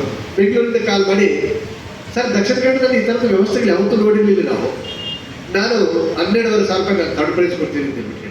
ಇವತ್ತು ಅವರೆಲ್ಲರ ಸಹಕಾರದಿಂದ ಒಂದು ಚೆನ್ನಾಗಿರುವಂಥ ಒಂದು ಕಾರ್ಯಕ್ರಮವನ್ನು ಮಾಡಿದ್ವಿ. ಎಲ್ಲಕ್ಕಿಂತ ಹೆಚ್ಚಾಗಿ ರಾಮಕೃಷ್ಣ ಪ್ರೌಢಶಾಲೆಯಲ್ಲಿ ನಾವು ಎಕ್ಸಾಮ್ ಮಾಡಬೇಕು ಅಂತ ಹೇಳ್ಬಿಟ್ಟು ನಿಶ್ಚಯ ಮಾಡಿಬಿಟ್ಟಿದ್ವಿ. ರಾಮಕೃಷ್ಣ ಪ್ರೌಢಶಾಲೆಯಲ್ಲಿ ಏಕಾಏಕಿ ರಾಜ್ಯ ಮಟ್ಟದ ಸ್ಪರ್ಧಾತ್ಮಕ ಕ್ರೀಡೆಗಳು ಶುರುವಾಗಿದೆ. ಮತ್ತೆ 1,500 ಜನ ರಿಜಿಸ್ಟರ್ ಮಾಡಿದ್ರು. ಮತ್ತೆ ನಾವು ಎಲ್ಲಿ ಹೋಗಬೇಕು, ಬೀದಿಯಲ್ಲಿ ಬರ್ಸಕ್ಕಾಗತ್ತಾ? ಆ ಸಮಯದಲ್ಲಿ ನಮಗೆ ಕೈ ಹಿಡಿದಿದ್ರು. ಯಾವತ್ತೂ ಸರ್ ನಿಮ್ಮ ಕಾಲೇಜಿನ ಋಣ ನಾವು ಯಾವತ್ತೂ ತೀರ್ಸಕ್ಕಾಗೋದಿಲ್ಲ. ಅಷ್ಟು ಅದ್ಭುತವಾಗಿ ಆ ಎಕ್ಸಾಮಿನೇಷನ್ ಎಲ್ಲ ಪ್ರೊಸೆಸ್ ಅನ್ನ ಅಚ್ಚುಕಟ್ಟಾಗಿ ಅಲ್ಲಿನ ಪ್ರಿನ್ಸಿಪಾಲ್ ಇಂದ ಹಿಡಿದು ಅಲ್ಲಿನ ಅಲ್ಲಿ ಎಲ್ಲ ಸಿಬ್ಬಂದಿಗಳು ತುಂಬಾ ಚೆನ್ನಾಗಿ ನೀಟಾಗಿ ಮಾಡಿದ್ರು. ಬಹುಶಃ ಅದನ್ನು ಎಂದೂ ಸಹ ಮರೆಯಕ್ಕಾಗೋದಿಲ್ಲ. ಇದರೆಲ್ಲರ ಹೊರತಾಗಿ ಸಹ ಈ ಕಾಂಪಿಟೇಟಿವ್ ಬಗ್ಗೆ ಎಲ್ಲ ಎಕ್ಸೈಸ್ ಡಿವೈಸ್ ಸರ್ ತುಂಬ ಚೆನ್ನಾಗಿ ಹೇಳಿದ್ರು. ಒಂದೇ ಅಟೆಂಪ್ಟಲ್ಲಿ ಪಾಸ್ ಮಾಡಿರುವಂಥದ್ದು ಸರ್ ನಮ್ಮೆಲ್ಲರಿಗೂ ಸಹ ಹೆಮ್ಮೆ. ಮತ್ತೆ ಅವರಿಂದ ಅನೇಕ ರೀತಿಯಾಗಿರುವಂಥ ಟಿಪ್ಸ್ ಎಕ್ಸಾಮ್ಸ್ ಬಗ್ಗೆ ಸ್ವಲ್ಪ ಚೆನ್ನಾಗಿ ಒಳ್ಳೆ ಟಿಪ್ಸ್ ಹೇಳಿದ್ದಾರೆ. ಆ ಎಲ್ಲ ಟಿಪ್ಸ್ನ ನೀವು ಸಹ ಎಲ್ಲರೂ ಸಹ ಭಾಗವಹಿಸ್ಕೊಂಡು ದಕ್ಷಿಣ ಕನ್ನಡದಲ್ಲಿ ನಾವ್ಯಾರು ಸಹ ನಾನು ಆಗಾಗಲೇ ಹೇಳಿದ್ದೀನಿ, ನಾವು ಸುಮ್ಮನೆ ಕೈ ಕಟ್ಕೊಂಡು ಕೂತ್ಕೊಳ್ಳೋಂಥ ಹುಡುಗರಲ್ಲ. ನಾವು ಸಹ ಕರ್ನಾಟಕದ ಭವಿಷ್ಯವನ್ನ, ಭಾರತದ ಭವಿಷ್ಯವನ್ನ ಖಂಡಿತ ಬರೀತೀವಿ. ನಾವು ಯಾರಂತ ವಿದ್ಯಾರ್ಥಿ ಅಕಾಡೆಮಿಯಿಂದ ನಾವು ಇಲ್ಲಿಂದಲೇ ನಾವು ಮುನ್ನುಡಿ ಬರೀತೀವಿ ಅಂತ ಹೇಳ್ಬಿಡ್ತೀವಿ, ಎಲ್ಲರೂ ನಿಶ್ಚಯ ಮಾಡ್ತೀವಿ ಅಂತ ಹೇಳ್ಬಿಟ್ಟು ಭಾವಿಸ್ಕೊಂಡು ಅನೇಕ ವಿದ್ಯಾರ್ಥಿಗಳು ಎಕ್ಸಾಮ್ಸ್ ಎಲ್ಲ ತುಂಬ ಚೆನ್ನಾಗಿ ಬರೆದಿದ್ದಾರೆ. ನಾವೆಲ್ಲ ನೋಡಿದೆ ಕಾಂಪಿಟೇಷನ್ ಹೆಂಗಿತ್ತು ಅಂತಂದ್ರೆ 55 ಮೊದಲನೇ ಪ್ರೈಸ್, 55 ಮೊದಲನೇ prize, 75 second place, 75 first place, third place 70 marks ಅಂತಂದ್ರೆ ಒಂದು ಒಳ್ಳೆ ರೀತಿಯಾಗಿರುವಂಥ ಒಂದು ಕಾಂಪಿಟೇಷನ್ ಕೊಟ್ಟಿದ್ದಾರೆ. ವರ್ಷಾನುಗಟ್ಟಲೆ ಓದಿದ್ದಾರೆ. ಕಾಂಪಿಟೇಷನ್ ಹೇಗೆ ಅಂತಂದ್ರೆ ಇವತ್ತು ನಾನು ಚೆನ್ನಾಗಿ ಓದ್ಬಿಡೋದು, ನಾಳೆ ಆರಾಮಾಗಿ ಮಲಗಿಬಿಡೋದು ಸಾಧ್ಯ ಇಲ್ಲ. ನಿರಂತರವಾಗಿ ಪ್ರಯತ್ನ ಪಟ್ಟಾಗ ಖಂಡಿತವಾಗ್ಲೂ ನಾವು ಆ ಯಶಸ್ಸನ್ನು ಸಾಧನೆ ಮಾಡೇ ಮಾಡ್ತೀವಿ ಅನ್ನೋದಕ್ಕೆ ಎಕ್ಸಾಂಪಲ್, ಸಣ್ಣ ಎಕ್ಸಾಂಪಲ್ ನಾನು 36 ಕಾಂಪಿಟೇಟಿವ್ ಎಕ್ಸಾಮ್ಸ್ ಅನ್ನು ಬಂದಿದ್ದೀನಿ. ನಾನು ಸಾಕಷ್ಟು ಸಲ ಹೇಳಿದ್ದೀನಿ ಕೂಡ. ಆದರೆ ಒಂದು ಹಂತದಲ್ಲಿ ಪೊಲೀಸ್ ಆದ್ಮೇಲೆ ಮತ್ತೆ ಯಾವ ಎಕ್ಸಾಮ್ ಬರೆದ್ರು 2 ಮಾರ್ಕ್ಸ್ 3 ಮಾರ್ಕ್ಸ್ ಅಲ್ಲಿ ಫೇಲ್ಯೂರ್ ಆಗ್ತಾ ಇತ್ತು. ಆಮೇಲೆ ಒಟ್ಟಿಗೆ ಒಂದಷ್ಟು FDA, SDA, PSI, KS preliminary ಎಲ್ಲವೂ ಸಹ ಆಯಿತು.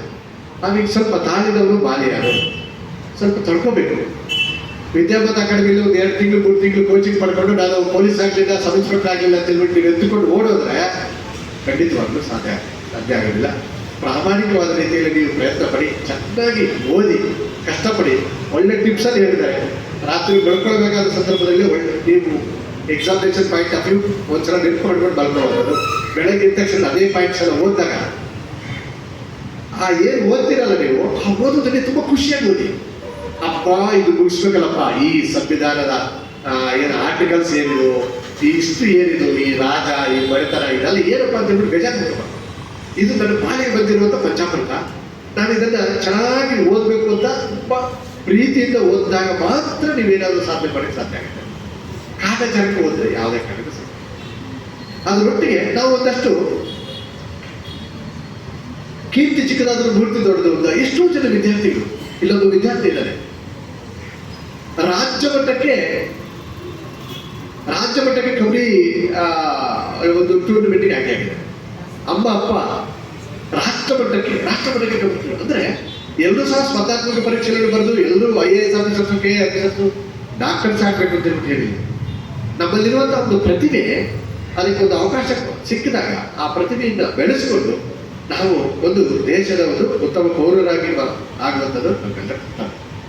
ಹಾಗಾಗಿ ಎಲ್ಲ ನನ್ನ ವಿದ್ಯಾರ್ಥಿ ಮಿತ್ರರೇ, ಯಾವುದೇ ಕಾರಣಕ್ಕೂ ಒಂದು ಸೋಲು ಗೆಲುವಿನ ಸೋಪಾನ ಆಗ್ತದೆ. ಯಾವುದೇ ಕಾರಣಕ್ಕೂ ಸೋಲನ್ನ ನೀವು ಅದನ್ನು ಬೇಜಾರು ಮಾಡ್ಕೋಬೇಡಿ. ಅದನ್ನು ಖಂಡಿತವಾಗಿ ತುಂಬ ಚೆನ್ನಾಗಿ ಓದಿ, ನಿಮ್ಗೆಲ್ಲರಿಗೂ ಸಹ ತುಂಬ ಒಳ್ಳೆಯದಾಗಲಿ ಅಂತ ಹೇಳ್ಬಿಟ್ಟು ಭಾವಿಸ್ಕೊಂಡು ಪ್ರತಿಯೊಬ್ಬರು ಸಹ ಇಲ್ಲಿದ್ದಂಥ ಪ್ರತಿಯೊಬ್ಬರು ಸಹ ನಿಮ್ಮ ಮುಖಗಳನ್ನೆಲ್ಲ ನೋಡ್ತಾ ಇದ್ದರೆ ಒಂದು ಚೆನ್ನಾಗಿ ಸಾಧನೆ ಮಾಡುವಂಥವ್ರು, ಚೆನ್ನಾಗಿ ಈ ಭಾಗದ ಜನರ ಸಮಸ್ಯೆಗಳನ್ನು ಅರ್ಥ ಮಾಡಿಕೊಂಡು ಒಳ್ಳೊಳ್ಳೆ ಆಫೀಸರ್ಗಳಾಗುವಂಥ ಲಕ್ಷಣ ನಿಮ್ಮೆಲ್ಲರಲ್ಲೂ ಸಹ ಕಾಣಿಸ್ತಾ ಇದೆ ಅಂತ ಹೇಳ್ಬಿಟ್ಟು ಹೇಳ್ತಾ ಒಂದು ಉತ್ತಮವಾಗಿರುವಂಥ ಒಂದು ಅವಕಾಶ ಮಾಡಿಕೊಟ್ರೆ ಅದೆಷ್ಟೋ ದಾನಿಗಳು, ಅದೆಷ್ಟೋ ಜನ ಶಿಕ್ಷಕರು, 40 ಜನ ಶಿಕ್ಷಕರು ಯಾವುದೇ ಪ್ರತಿಫಲಾಪೇಕ್ಷೆ ಇಲ್ಲದಿದ್ದ ಎಕ್ಸಾಮ್ಸ್ ಎಲ್ಲ ಮಾಡಿಕೊಟ್ಟಿದ್ರೆ ಅವ್ರಿಗೆಲ್ಲರಿಗೂ ಸಹ ಒಂದು ಥ್ಯಾಂಕ್ಸ್ ಅಂತ ಹೇಳ್ತಾ, ಇಂಥ ಕಾರ್ಯಕ್ರಮಗಳು ನೀವು ಸಹ ಒಳ್ಳೆಯ ಅಧಿಕಾರಿಗಳಾದಾಗ ಒಂದು ಸಾಮಾಜಿಕವಾದ ಒಂದು ಕಳಕಳಿಯನ್ನು ಬೆಳೆಸ್ಕೊಂಡು ಒಂದಷ್ಟು ವಿದ್ಯಾರ್ಥಿಗಳಿಗೆ ಒಂದು ಮಾರ್ಗದರ್ಶನ ಕೊಟ್ಟು ಸಮಾಜದಲ್ಲಿ ಏನೆಲ್ಲ ಪ್ರತಿಭೆಗಳಿರ್ತಾರೆ ಅವ್ರಿಗೊಂದಷ್ಟು ಪ್ರೋತ್ಸಾಹ ಕೊಟ್ಕೊತ ಹೋದರೆ ತುಂಬ ಖುಷಿಯಾಗಿರುತ್ತೆ ಅಂತ ಹೇಳ್ಬಿಟ್ಟು ಹೇಳ್ಕೊಂಡು ನನಗೆ ಒಂದು ಅವಕಾಶ ಮಾಡಿಕೊಟ್ರೆ ಅವಕಾಶಕ್ಕಾಗಿ ಧನ್ಯವಾದಗಳು. ಎಲ್ರಿಗೂ ನಮಸ್ಕಾರ.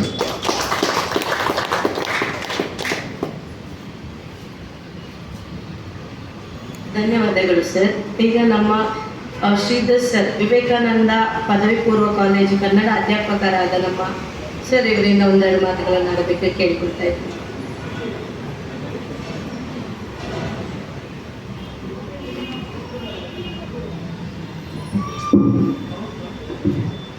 ವೇದಿಕೆಯಲ್ಲಿರುವಂತಹ ಹಿರಿಯರೇ, ಮುಂಭಾಗದಲ್ಲಿ ಕುಳಿತುಕೊಂಡಿರುವಂಥ ಗಣ್ಯರು, ನನ್ನ ಎಲ್ಲ ವಿದ್ಯಾರ್ಥಿ ಬಂಧುಗಳು, ಬಹಳಷ್ಟು ವಿಷಯವನ್ನು ನಮ್ಮ ಪೂಜಾರಿಯವರು ಹೇಳಿದರು, ಡಾಕ್ಟರು ಹೇಳಿದರು, ಅದೇ ರೀತಿಯಲ್ಲಿ ಆಂಜನೇಯ ರೆಡ್ಡಿಯವರು ಹೇಳಿದರು. ಆದರೆ ದೇಶದ ಭವಿಷ್ಯ ಇರುವುದು ನಮ್ಮ ಕೈಯಲ್ಲಿ, ಯುವ ಜನತೆಯ ಕೈಯಲ್ಲಿ. ಅದರಲ್ಲಿ ಕೂಡ ಆಡಳಿತ ವರ್ಗ ನಾವು ಯಾವತ್ತೂ ದೂರುದುಂಟು, administration is worst because of corruption ಅಂತ. ಅಲ್ಲ, ಅಡ್ಮಿನಿಸ್ಟ್ರೇಷನ್ ವರ್ಸ್ಟ್ ಆಗಲಿಕ್ಕೆ, ಕರಪ್ಷನ್ ಆಗಲಿಕ್ಕೆ ನಾವೇ ಕಾರಣ. ನಾವು ಅದಕ್ಕೆ ಬಲಿಯಾಗಿ ನಾನು ಅವರಿಗೆ ಕೊಟ್ಟ ಕಾರಣ ಕರಪ್ಷನ್ ನಡೆಯುತ್ತದೆ. ಯಾಕೆ ನಾನು ಈ ಮಾತು ಹೇಳ್ತಾ ಇದ್ದೇನೆ ಅಂತ ಹೇಳಿದ್ರೆ, ನಮ್ಮಲ್ಲಿ ಒಬ್ರು IAS ಆಗಿದ್ರು, ವಿ ಭಟ್ ಅಂತ ಹೇಳಿ. ಆ ಕಾಲಘಟ್ಟದಲ್ಲಿ ಕೋಚಿಂಗ್ ಇಲ್ಲ, ಯಾವುದೇ ಗೈಡೆನ್ಸ್ ಇಲ್ಲ, ಅದು ಯಾವುದೂ ಇಲ್ಲದೆ ಒಬ್ಬ IAS ಪಾಸ್ ಮಾಡಿದ್ದಾನೆ, ನಿಷ್ಪಕ್ಷಪಾತವಾಗಿ ಕೆಲಸ ಮಾಡಿದ್ದಾನೆ. ಕೇಂದ್ರ ಸರ್ಕಾರದ ಫೈನಾನ್ಸ್ ಡಿಪಾರ್ಟ್ಮೆಂಟ್ ಅಲ್ಲಿ, ಅದೇ ರೀತಿ ಅಂಡಮಾನ್ ನಿಕೋಬಾರಲ್ಲಿ, ಈ ಬೇರೆ ಬೇರೆ ಪ್ರದೇಶಗಳಲ್ಲಿ ಅವರು ಹೋಗಿ ಫಾರಿನ್ ಅಫೇರ್ಸ್ ಮೇಲೆ ಕೆಲಸ ಮಾಡಿದ್ದಾರೆ. ಯುರೋಪ್ ಖಂಡ ಇರ್ಬೋದು, ಅಮೇರಿಕದಲ್ಲಿ ಇರ್ಬೋದು, ಈ ಎಲ್ಲ ದೇಶಗಳಿಗೆ ಹೋಗ್ಲಿಕ್ಕೆ ಒಂದು ಒಳ್ಳೆಯ ಅವಕಾಶ ಅವರಿಗೆ ಸಿಕ್ಕಿದ್ದು ಅವರ ಅನುಭವದ ಮೇಲೆ ನಾನು ಹೇಳ್ತಾ ಇರೋದು ನಿಮಗೆ. ಆದರೆ ನಮ್ಮ ಪ್ರಯತ್ನ ಹೇಗಿರ್ಬೇಕು ಅಂತ, ಅದೇ ಶಪಥ ಇರಬೇಕು.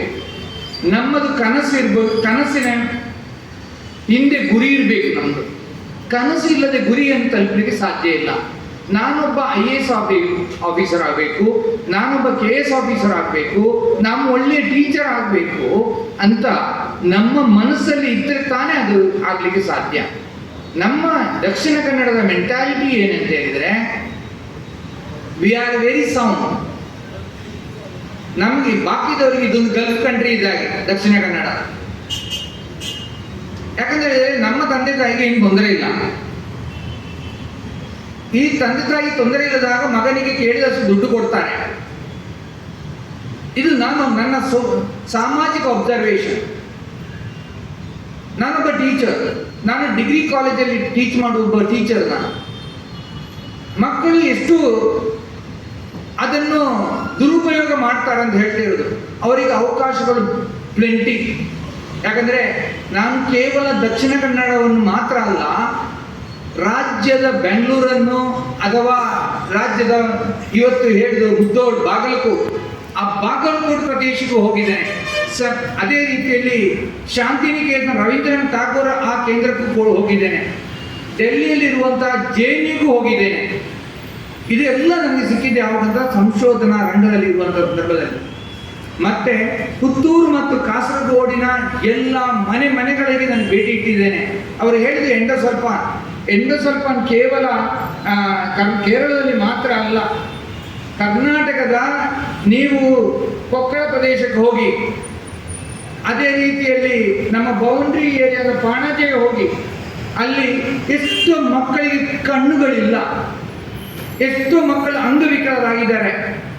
ಅದರ ಶಾಪ ಎಲ್ಲಿವರೆಗೆ ಅಂತ ಹೇಳಿದ್ರೆ, ಅವರು ಆ ಪ್ರದೇಶವನ್ನು ಮಾರಿ ಹೋದರೂ ಕೂಡ ಅವರ ಜೀವನದಲ್ಲಿ ಉಂಟಲ್ಲ, ಅದು ಅಮೆರಿಕದಲ್ಲಿ ಇದ್ದ ಹುಟ್ಟಿದ ಮಗುವಿಗೂ ಕೂಡ ಬರ್ತಾ ಇದೆ.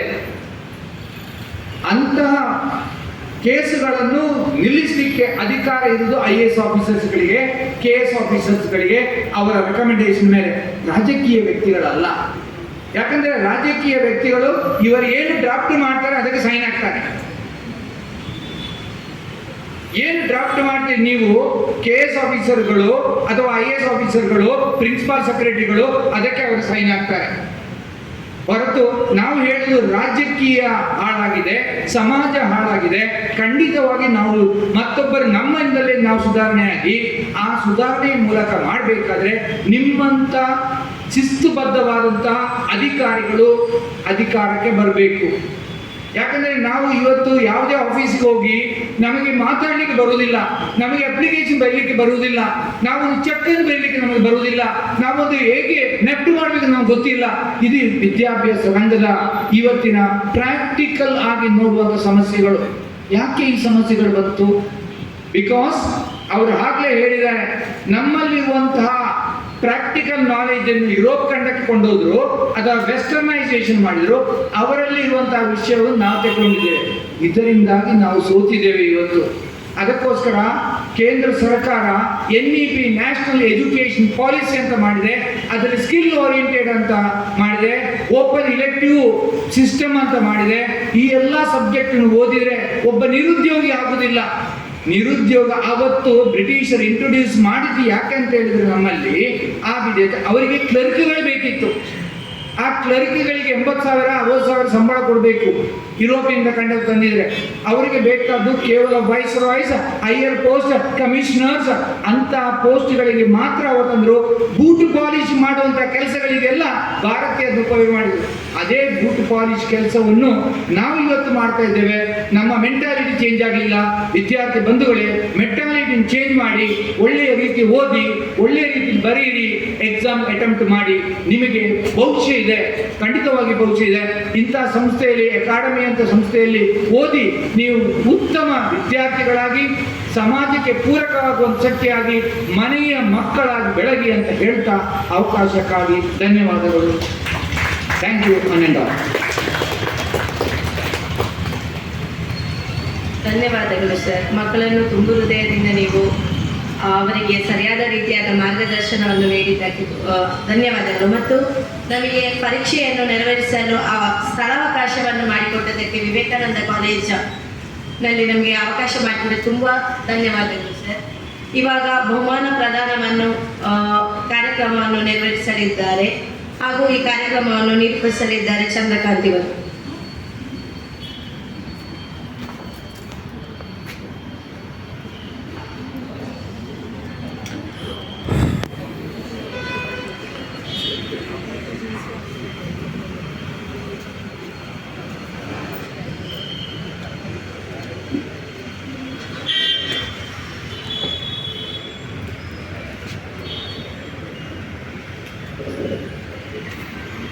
ಎಲ್ರಿಗೂ ನಮಸ್ಕಾರ.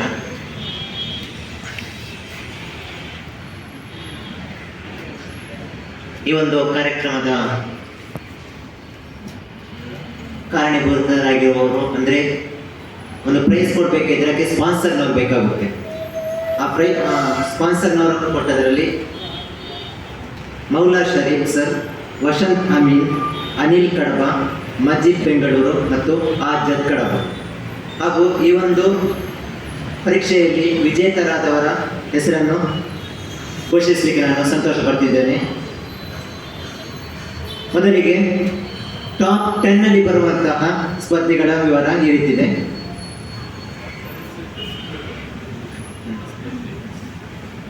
ಟಾಪ್ 10 ಈ ರೀತಿದೆ.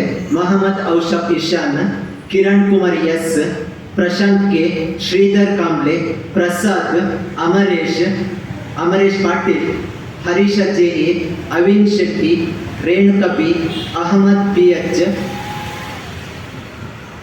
ಇವಾಗ ಇಲ್ಲಿ ಬಂದವರು ಇದ್ದೀರಾ? ಈ ಟಾಪ್ 10 ಬಂದಿರೋರು, ಟಾಪ್ 10 ಬಂದಿರೋರು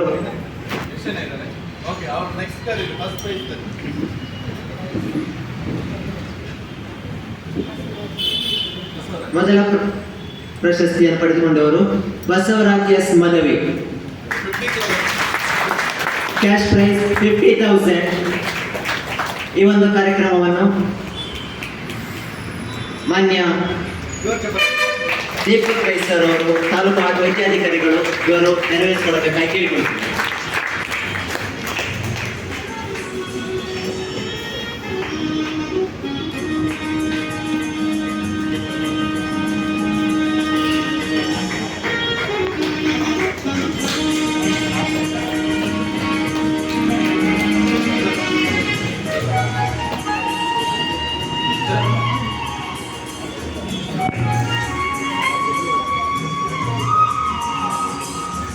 ಇವರು ನಮಗೆ ಎಲ್ಲರಿಗೂ ಸ್ಫೂರ್ತಿದಾಯಕವಾಗಿರಬೇಕು.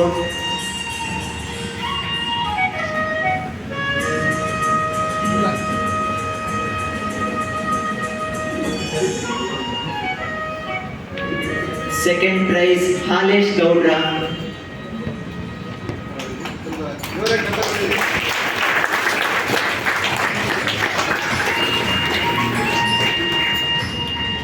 amount 25,000.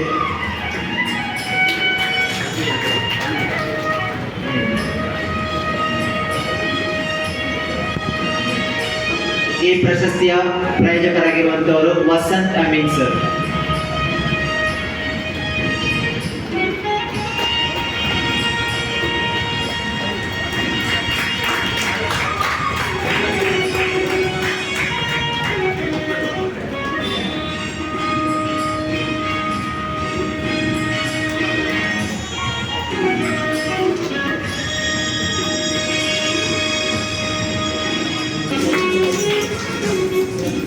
ಈ ಬಹುಮಾನದ ಪ್ರಾಯೋಜಕರಾಗಿರುವವರು ಅನಿಲ್ ಕಡಬ.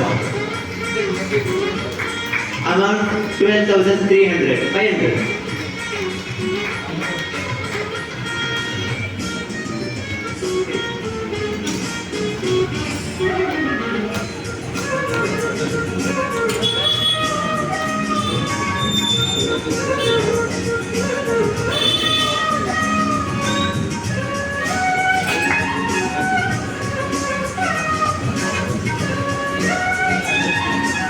ನಾಲ್ಕನೇ ಸ್ಥಾನವನ್ನು ಇಬ್ಬರು ಪಡ್ಕೊಂಡಿರ್ತಾರೆ, ಸಚಿನ್ ಎ ಮತ್ತು Shivaraj Takkalakki. Cash prize 4,500 each. ಈ ಬಹುಮಾನದ ಪ್ರಾಯೋಜಕರಾಗಿ ಮಜೀಬ್ ಬೆಂಗಳೂರು ಮತ್ತು ಆಜಾದ್ ಕಡಬನವರು ವಹಿಸಿಕೊಂಡಿರ್ತಾರೆ.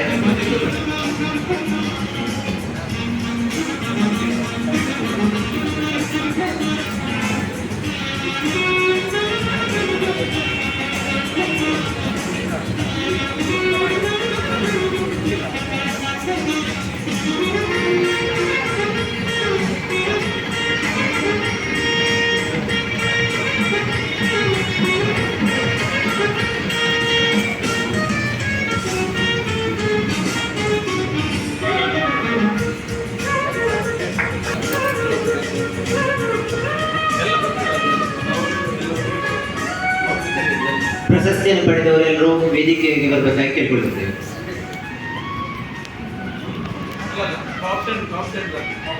ಟಾಪ್ 10 ಅಲ್ಲಿರುವವರು ಮೊಹಮ್ಮದ್ ಔಷಫ್ ಇಶಾನ್. ಎಲ್ಲರೂ ಚಪ್ಪಾಳೆ ಹೊಡೆದು ಪ್ರೋತ್ಸಾಹಿಸಬೇಕಾಗಿ ಕೇಳ್ಕೊಳ್ತಿದ್ದೇವೆ.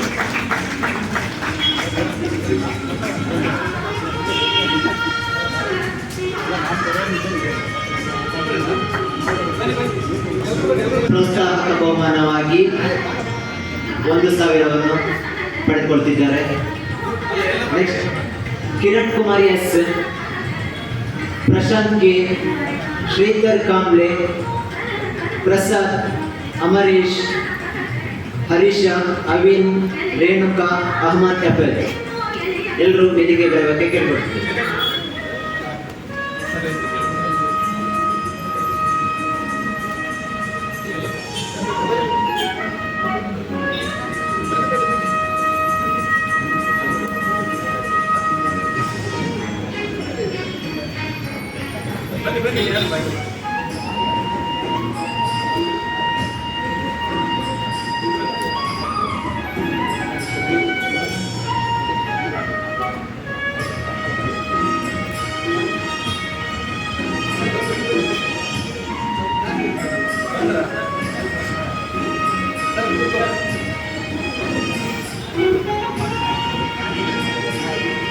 ಆಪದ್ಬಾಂಧವರಾದಂತಹ ಈಶ್ವರ್ ಮಲ್ಪೆಯವರು ನಮ್ಮನ್ನು ಸೇರಿಕೊಂಡಿದ್ದಾರೆ. ಇವರಿಗೆ ಪ್ರೋತ್ಸಾಹಿಸಬೇಕಾಗಿ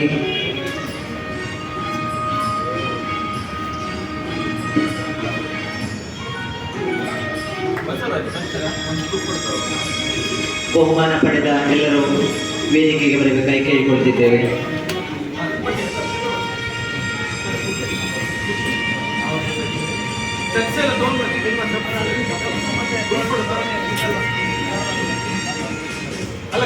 ನೀವು ಪಡೆದ ಬಹುಮಾನವನ್ನು ಕೂಡ ಜೊತೆಯಲ್ಲಿ ಇಟ್ಟುಕೊಳ್ಬೇಕಾಗಿ ವಿನಂತಿ.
ಕಾರ್ಯಕ್ರಮವನ್ನು ಮುಂದುವರಿಸುತ್ತಾ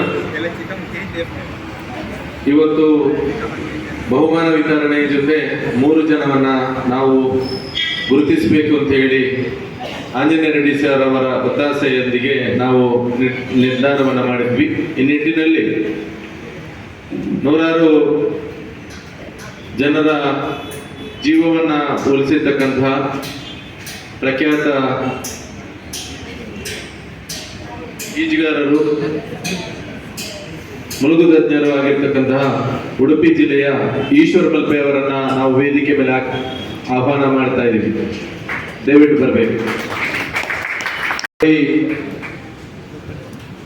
ಪ್ಲೇಯರ್ ಶಶಾಂಕ್ ವಿದ್ಯಾರ್ಥಿ ದಯವಿಟ್ಟು ಆಸೀನರಾಗಬೇಕು. ಅದೇ ರೀತಿಯಲ್ಲಿ ವಿವೇಕಾನಂದ ಕಾಲೇಜಿನ ಹಿರಿಯ ಉಪನ್ಯಾಸಕರಾದಂಥ ಶ್ರೀಧರ್ ಸರ್ ಅವರು ಕೂಡ ಆಸನವನ್ನು ಸ್ವೀಕರಿಸಬೇಕು ಅಂತ ಹೇಳಿ ಕೇಳ್ಕೊಳ್ತೇನೆ.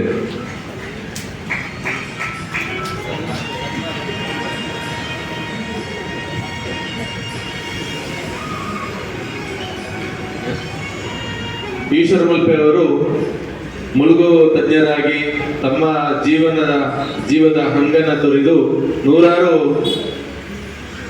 ಜೀವವನ್ನ ರಕ್ಷಣೆ ಮಾಡಿದಂಥವರು. ಶಶಾಂಕ್ ನ್ಯಾಷನಲ್ ರಾಷ್ಟ್ರೀಯ ಮಟ್ಟದ ಕ್ರೀಡಾಪಟುವಾಗಿ ವಿದ್ಯಾರ್ಥಿ ದೆಸೆಯಲ್ಲಿ ಮೀಸ ಇರುವಂಥವರು. ಮುಂದೆ ಒಳ್ಳೆಯ ಭವಿಷ್ಯ ಇದೆ. ಮತ್ತೆ ಅವರ ಜೊತೆ ಅವರ ಶಿಕ್ಷಕರನ್ನು ಕೂಡ ನಾವು ಮತ್ತು ಪೋಷಕರನ್ನು ಕೂಡ ಈ ಸಂದರ್ಭದಲ್ಲಿ ಅಭಿನಂದಿಸ್ತಾ ಇದ್ದೀವಿ. ಅದೇ ರೀತಿಯಲ್ಲಿ ಶ್ರೀಧರ್ ಸರ್ ಅವರು ವಿವೇಕಾನಂದ ಕಾಲೇಜಿನಲ್ಲಿ ನಾವು ಪ್ರಾಂಶುಪಾಲರನ್ನ ನಾವು ಗುರುತಿಸಲಿಕ್ಕೆ ಇಚ್ಛೆ ಪಟ್ಟಿದ್ವಿ. ಆ ಸಂದರ್ಭದಲ್ಲಿ ಹಿರಿಯ ಉಪನ್ಯಾಸಕರಾದಂಥ ಶ್ರೀಧರ್ ಸರ್ ಅವರನ್ನ ವಿವೇಕಾನಂದ ಕಾಲೇಜಿಂದ ಅವರು ಕಲಿಸಿಕೊಟ್ಟಿದ್ದಾರೆ.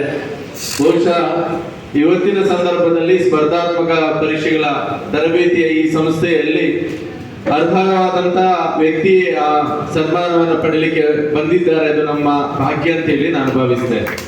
ಯಾಕೆಂದ್ರೆ ನಾವು ಕಾಲೇಜಿಗೆ ಹೋಗುವಾಗಲೇ ನಮ್ಮ ಬಹುಶಃ ಬಹಳಷ್ಟು ನನ್ನ ಸ್ನೇಹಿತರಿಗೆ ಅವರು ಉಪನ್ಯಾಸಕರಾಗಿ ಒಂದಷ್ಟು ಜೀವನವನ್ನು ಕಟ್ಟಿಕೊಳ್ಳಿಕ್ಕೆ ಮಾರ್ಗದರ್ಶಕರಾಗಿ ಇದ್ದಂಥವರು. ಈ ನಿಟ್ಟಿನಲ್ಲಿ ವಿದ್ಯಾಮತ ಅಕಾಡೆಮಿಯ ವತಿಯಿಂದ ರಾಜ್ಯ ಮಟ್ಟದ ಸ್ಪರ್ಧಾತ್ಮಕ ಪರೀಕ್ಷೆಗಳ ಸಾಮಾನ್ಯ ಜ್ಞಾನ ಪರೀಕ್ಷಾ ಸ್ಪರ್ಧೆಯಲ್ಲಿ ಅವರನ್ನ ನಾವು ಸನ್ಮಾನಿಸಲಿಕ್ಕೆ ಇಚ್ಛೆ ಪಡ್ತಾ ಇದ್ದೀವಿ. ಈ ಸನ್ಮಾನ ಕಾರ್ಯಕ್ರಮವನ್ನ ದೀಪಕ್ ರೈ ಸರ್ ಅವರು ಮತ್ತೆ ಅಶೋಕ್ ಪೂಜಾರ್ ಸರ್ ಅವರು ನಡೆಸ್ಕೊಳ್ಬೇಕು ಅಂತ ಹೇಳಿ ಕೇಳ್ಕೊಳ್ತಾರೆ.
ಕಂಟಿನ್ಯೂಸ್ ಮಾಡಿದ್ದಾ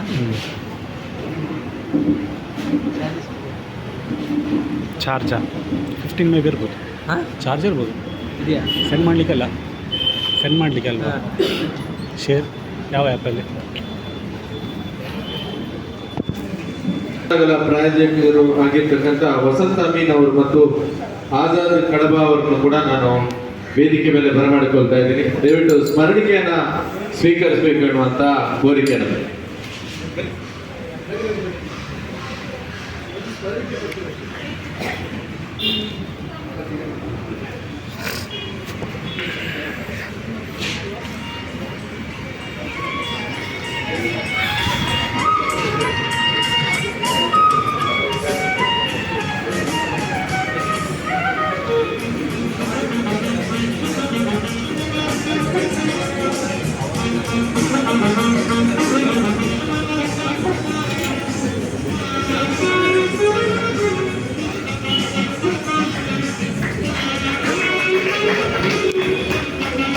ಎಲ್ಲ ಸೈಡಿನ ಫೋಟೋ ಸಿಗಿ ಇಲ್ಲಿ ಮೇಲೆ ಫೋಟೋ ಬರೋದಲ್ಲ.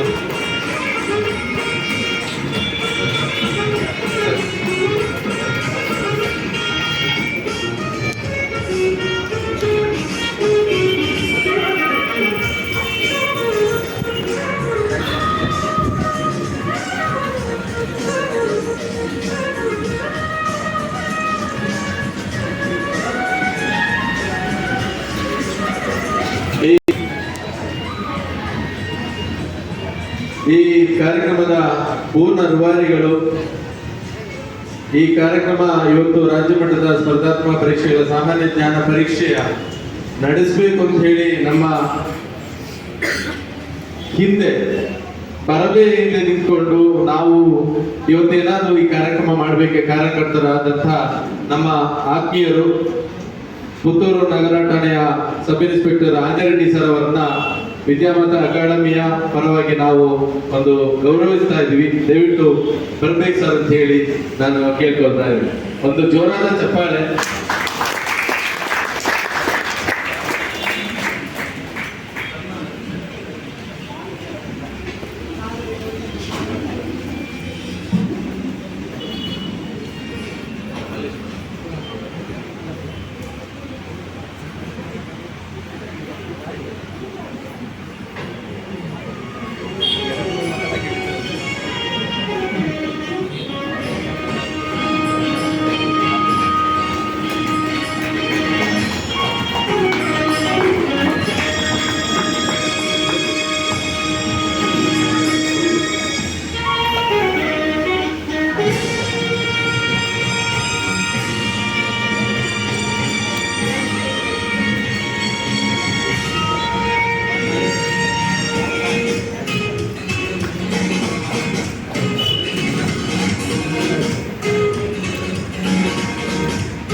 ಕಾರ್ಯಕ್ರಮದ ಕುರಿತಾಗಿ ಸನ್ಮಾನವನ್ನು ಸ್ವೀಕರಿಸಿದಂತ ಈಶ್ವರ್ ಮಲ್ಪೆ ಅವರು ಒಂದೆರಡು ಮಾತಾಡಬೇಕು ಅಂತ ಹೇಳಿ ತಿಳ್ಕೊತಾ ಇದ್ದಾರೆ.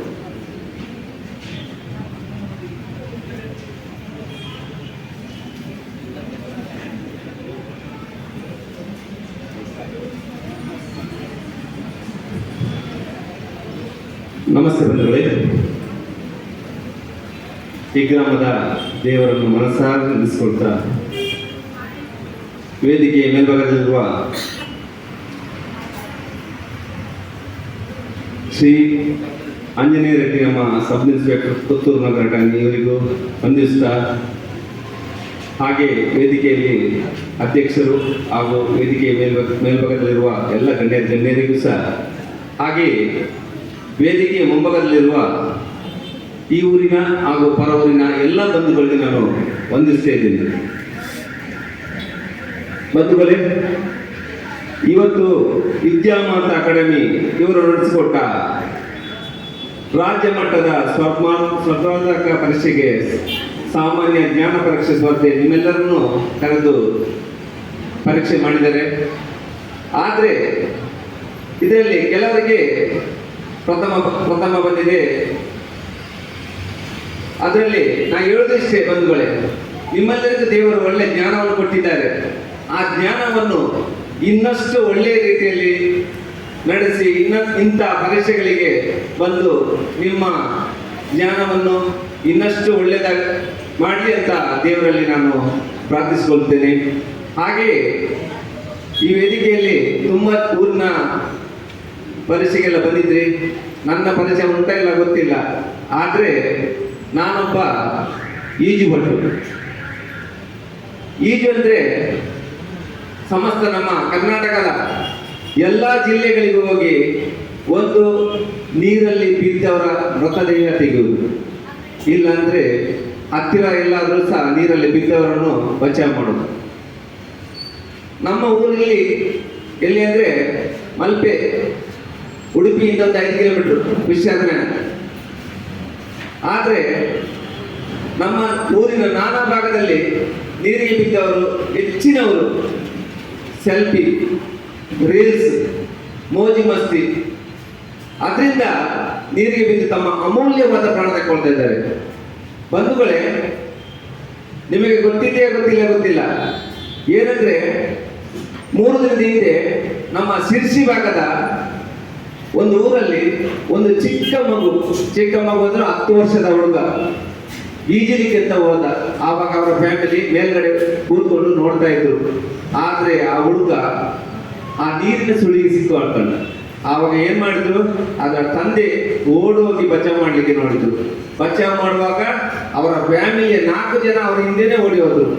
ಹೋಗುವಾಗ ಬಚಾವ್ ಮಾಡಿ ಆ ಮಗುವನ್ನು ಮೇಲೆ ಹಾಕೋದ್ರೊಳಗೆ ಮತ್ತೆ 4 ಜನ ಸುಳಿಗೆ ಸಿಕ್ಕಾಕೊಂಡ್ರು. ಬಂಧುಗಳೇ, ಟೋಟಲ್ 5 ಜನ ಸಹ ಆ ದಿವಸ ಮೃತಪಟ್ಟಿದ್ರು. ಅದಕ್ಕೆ ಹೇಳ್ತಿದ್ದೇನೆ ಬಂಧುಗಳೇ, ನಿಮಗೆಲ್ಲರಿಗೂ ಸಹ ಒಂದು ಈ ಮೆಸೇಜ್ ಅನ್ನು ನೀವೆಲ್ಲ ಕಡೆಗೆ ತಿಳಿಸಬೇಕು. ಯಾಕೆಂದ್ರೆ ನಿಮ್ಮ ಮನೆಯಲ್ಲಿರುವ ಚಿಕ್ಕ ಪುಟ್ಟ ಮಕ್ಕಳು ಅಥವಾ ಮೋಜಿ ಮಸ್ತಿಗಂತ ನಾವು ರೀಲ್ಸ್ ಅಥವಾ ಸೆಲ್ಫಿ ಎಲ್ಲಾದ್ರೂ ಗುಡ್ಡಗಾಡಿಗೆ ಹೋದ್ರು ಸಹ ನಾವು ಗುಡ್ಡಗಾಡಲ್ಲಿ ನಿಂತ್ಕೊಂಡು ಒಂದು ಕೈಯಲ್ಲಿ ನಿಂತ್ಕೊಂಡು ಫೋಟೋ ತೆಗಿತೇವೆ. ಹೆಚ್ಚು ಕಮ್ಮಿ ಆದ್ರೆ ನಮ್ಮ ಅಮೂಲ್ಯವಾದ ಪ್ರಾಣ ಸಿಗಲ್ಲ. ಅದಕ್ಕೋಸ್ಕರ ಹೇಳ್ತಿದ್ದೇನೆ, ಗಾಯ ಆದ್ರೆ ಗುಣಪಡಿಸಬಹುದು. ಯಾರು ಸಹ ಮೋಜಿ ಮಸ್ತಿ, ರೀಲ್ಸ್, ಹುಚ್ಚು ಯಾವುದಕ್ಕೂ ಸಹ ಈ ಮಳೆಗಾಲ ಟೈಮಲ್ಲಿ ಎಲ್ಲೂ ಹೋಗ್ಬೇಡಿ. ಹಾಗೆ ವೇದಿಕೆಯಲ್ಲಿ ನನಗೆ ಒಂದೆರಡು ಮಾತನಾಡಲು ಅವಕಾಶ ಮಾಡಿಕೊಟ್ಟ ಎಲ್ಲರಿಗೂ ವಂದಿಸ್ತಾ, ಇವತ್ತು ಸನ್ಮಾನ ಮಾಡಿದ್ರಿ, ನನಗೆ ತುಂಬಾ ಸಂತೋಷವಾಯಿತು. ಯಾಕೆಂದ್ರೆ ನಾನು ಸಹ ಬೇರೆ ಮಲ್ಪೆ ಬದಿಯಲ್ಲಿ ಒಂದು ಬೇರೆ ಕೆಲಸ ನಿಮಿತ್ತ ಇದ್ದೆ. ನಿನ್ನೆ ಸೀದೆ ಕಡಬಗೆ ಬಂದಿದ್ದೆ. ಒಂದು ಅಜ್ಜಿ 72 ವರ್ಷದ ನೀಲಮ್ಮ ಅಂತ ನೀರಿಗೆ ಬಿದ್ರು. ಬಂದಾಗ ನೋಡುವಾಗ ಆ ಮನೆಯ ಪರಿಸರದಲ್ಲಿ 30 ಕೆರೆ ಇತ್ತು. ಆ 30 ಕೆರೆಯಲ್ಲಿ ಎಲ್ಲಿ ಹುಡುಕೋದು? ಸುಮಾರು 10-11 ಕೆರೆ ಮುಳುಗಿದ್ದೇನೆ. ಆ 11 ಕೆರೆಯಲ್ಲಿ ಇಲ್ಲ, 2 ದಿನ ಆಯ್ತು. ಇವತ್ತು 18ನೇ ಕೆರೆಯಲ್ಲಿ ಆ ತಾಯಿಯ ಮೃತದೇಹ ಸಿಕ್ಕಿದೆ. ಸುಮಾರು 30 ಕೆರೆ ಅಂದ್ರೆ ಮುಳುಗಲಿಕ್ಕೆ ಆಗಲ್ಲ, ಎಲ್ಲರೂ ಮುಳುಗುದು 1-2. ಆದ್ರೂ ಸಹ ನಾನು 11 ಕೆರೆ ಮುಳುಗಿದ್ದೀನಿ. ಬಂಧುಗಳೇ, ಇವತ್ತು ನನಗೆ ಮಾತನಾಡಲು ಅವಕಾಶ ಮಾಡಿಕೊಟ್ಟ ನಿಮಗೆಲ್ಲರೂ ವಂದಿಸುತ್ತಾ ಜೈ ಹಿಂದ್, ಜೈ ಕರ್ನಾಟಕ ಮಾತೆ.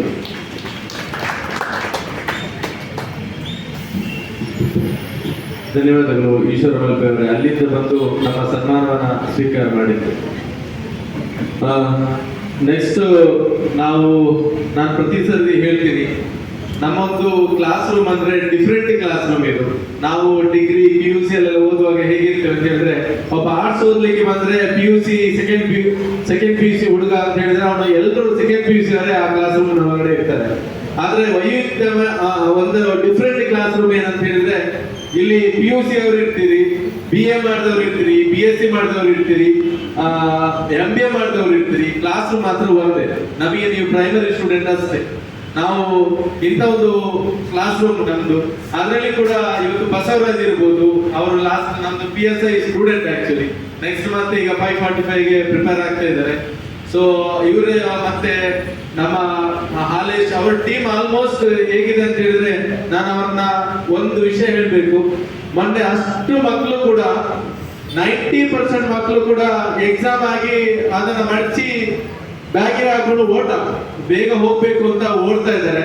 ಬಟ್ ಇವರ ಒಂದು ಟೀಮ್ ಒಂದು 10% ಜನ ಮಾತ್ರ ಅಲ್ಲಿ ನಿಂತ್ಕೊಂಡು ನಾವು ಏನ್ ತಪ್ಪು ಮಾಡಿದ್ವಿ, ಏನು ಕೀ ಆನ್ಸರ್ಸ್ ಏನಿದೆ, ಕೀ ಆನ್ಸರ್ ಸರಿನಾ, ನಮ್ಗೆ ಎಷ್ಟು ಮಾರ್ಕ್ಸ್ ಬರ್ಬೋದು, ಈ ರೀತಿಯಾಗಿ ಡಿಸ್ಕಷನ್. ಯಾಕಂದ್ರೆ ನಾನು ಊಟ ಮಾಡಿ ಹೊರಡುವಾಗಲ್ಲ ಅವರು ಹೊರಡಲಿಲ್ಲ. ಇದು ಕೂಡ ಆಕ್ಚುಲಿ ಕಾಂಪಿಟೇಟಿವ್ ಬೇಕಾಗಿರುವಂತದ್ದು ಒಂದು ಹಠ ಅಂತ ಒಂದು ಹಠ ಬೇಕು. ತುಂಬಾ ಸರಿ ಹೇಳಿದ ತರ ರಾತ್ರಿ 3 ಗಂಟೆ ತನಕ ಕೂತ್ಕೊಂಡು ಏನು ಓದ್ಬೇಕಾಗಿಲ್ಲ. ಬಟ್ ಓದ ಅರ್ಧ ಗಂಟೆ 1 ಗಂಟೆಯನ್ನ ಹೇಗೆ ಯುಟಿಲೈಸ್ ಮಾಡ್ಬೇಕು ಅನ್ನೋಂಥದ್ದು ಇಂಪಾರ್ಟೆಂಟ್ ಆಗಿರ್ತದೆ.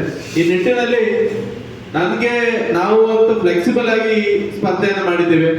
ಅದರಲ್ಲಿ ಕೂಡ ಫಸ್ಟ್ ಪ್ರೈಸ್ ಅವರು ಪೊಲೀಸ್ ಕಾನ್ಸ್ಟೇಬಲ್ ಆಗಿದ್ರು ನನ್ನ ಸ್ಟೂಡೆಂಟ್ ಅನ್ನೋದು ನನ್ನ ದೊಡ್ಡ ಹೆಮ್ಮೆ ಅಂತ ಹೇಳಿ ನಾನು ಭಾವಿಸ್ತೇನೆ. ನಿಟ್ಟಿನಲ್ಲಿ ಅವರು ಮೌನದಲ್ಲೇ ನಮಗೆ ಶುಭಾಶಯವನ್ನು ತಿಳಿಸಿದ್ದಾರೆ. ನೆಕ್ಸ್ಟ್ ಹಾಲೇಶ್ ಅವರು ಒಂದು 5 ನಿಮಿಷದ ಕಾಲಾವಕಾಶವನ್ನ ಕೇಳಿದ್ದಾರೆ. ನಾನು ಮಾತಾಡ್ತೀನಿ ಸರ್ ಅಂತ ಹೇಳಿ. ಖಂಡಿತವಾಗ್ಲೂ ನಿಮ್ಮ ಮಾತು ನಮ್ಮ ವಿದ್ಯಾರ್ಥಿಗಳಿಗೆ ಪೂರಕವಾಗಿರ್ತದೆ, ಸ್ಫೂರ್ತಿಯಾಗಿರ್ತದೆ ಅಂತ ಹೇಳಿ ಭಾವಿಸ್ತಾ ವೇದಿಕೆಗೆ ಹಾಲೇಶ್ ಅವರನ್ನು ಬರಮಾಡಿಕೊಳ್ತಾರೆ.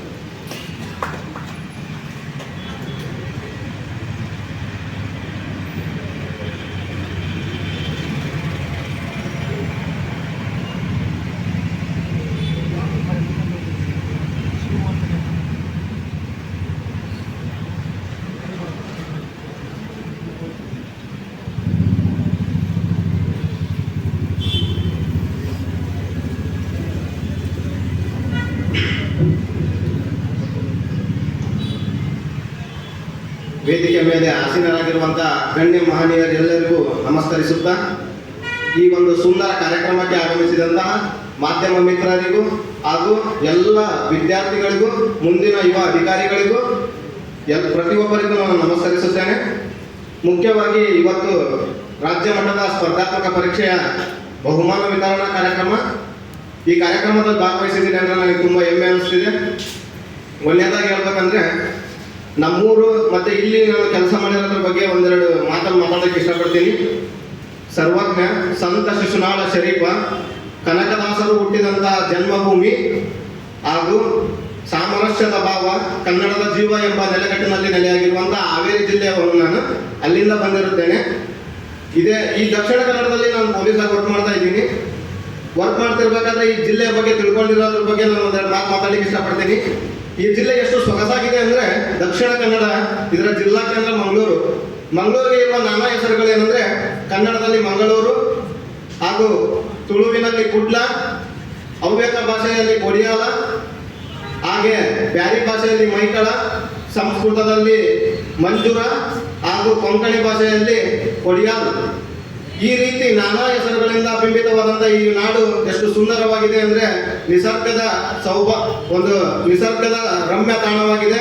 ಅನೇಕ ನದಿಗಳು, ಝರಿಗಳು ಮತ್ತು ಜಲಪಾತಗಳಿಂದ ಕೂಡಿದಂಥ ಈ ಜಿಲ್ಲೆಗೆ ಇರುವಂತಹ ಒಂದು ಸೊಬಗನ್ನು ನೋಡಿ ಈ ಜಿಲ್ಲೆಯನ್ನ ಪೂರ್ವದ ರೋಮ್ ಅಂತ ಕರೀತಾರೆ. ಅಂದ್ರೆ ಮಂಗಳೂರನ್ನ ಪೂರ್ವದ ರೋಮ್ ಅಂತ ಕರೀತಾರೆ. ಯಾಕಂದ್ರೆ ಅಷ್ಟು ಸೊಗಸಾಗಿದೆ. ವಿವಿಧ ಧರ್ಮ, ವಿವಿಧ ಭಾಷೆ, ವಿವಿಧ ಸಂಸ್ಕೃತಿಗಳಿಂದ ನೆಲೆಯಾಗಿರುವಂತಹ ಈ ಭೂಮಿಯಲ್ಲಿ ಜನರು ಹೇಗಿದ್ದಾರೆ ಅಂದ್ರೆ ವೈವಿಧ್ಯಮಯವಾದಂತಹ ಸಂಸ್ಕೃತಿ. ಇಲ್ಲಿರುವಂತಹ ಪ್ರತಿಯೊಬ್ಬ ವ್ಯಕ್ತಿಗಳು, ಪ್ರತಿಯೊಬ್ಬ ಜನರು ಕೂಡ ಹೇಗೆ ಒಂದು ಪ್ರಾಮಾಣಿಕವಾಗಿ ಕೆಲಸ ಮಾಡ್ತಾರೆ ಅಂದ್ರೆ ಎಂಥದ್ದೇ ಕೆಲಸ ಆಗಿರ್ಬೋದು. ಈ ಜಿಲ್ಲೆಯ ಬಗ್ಗೆ ಹೆಮ್ಮೆ ಅನ್ಸುತ್ತೆ. ನಮ್ಮಲ್ಲಿ ಆಗಿಲ್ಲ, ನಮ್ಮಲ್ಲಿ ಈ ಕೆಲಸ ಮಾಡ್ಬೇಕಂದ್ರೆ ಆ ಕೆಲಸ ಮಾತ್ರ ಮಾಡ್ಬೇಕು ಅನ್ನೋದು ಕಾನ್ಸೆಪ್ಟ್ ಇರುತ್ತೆ.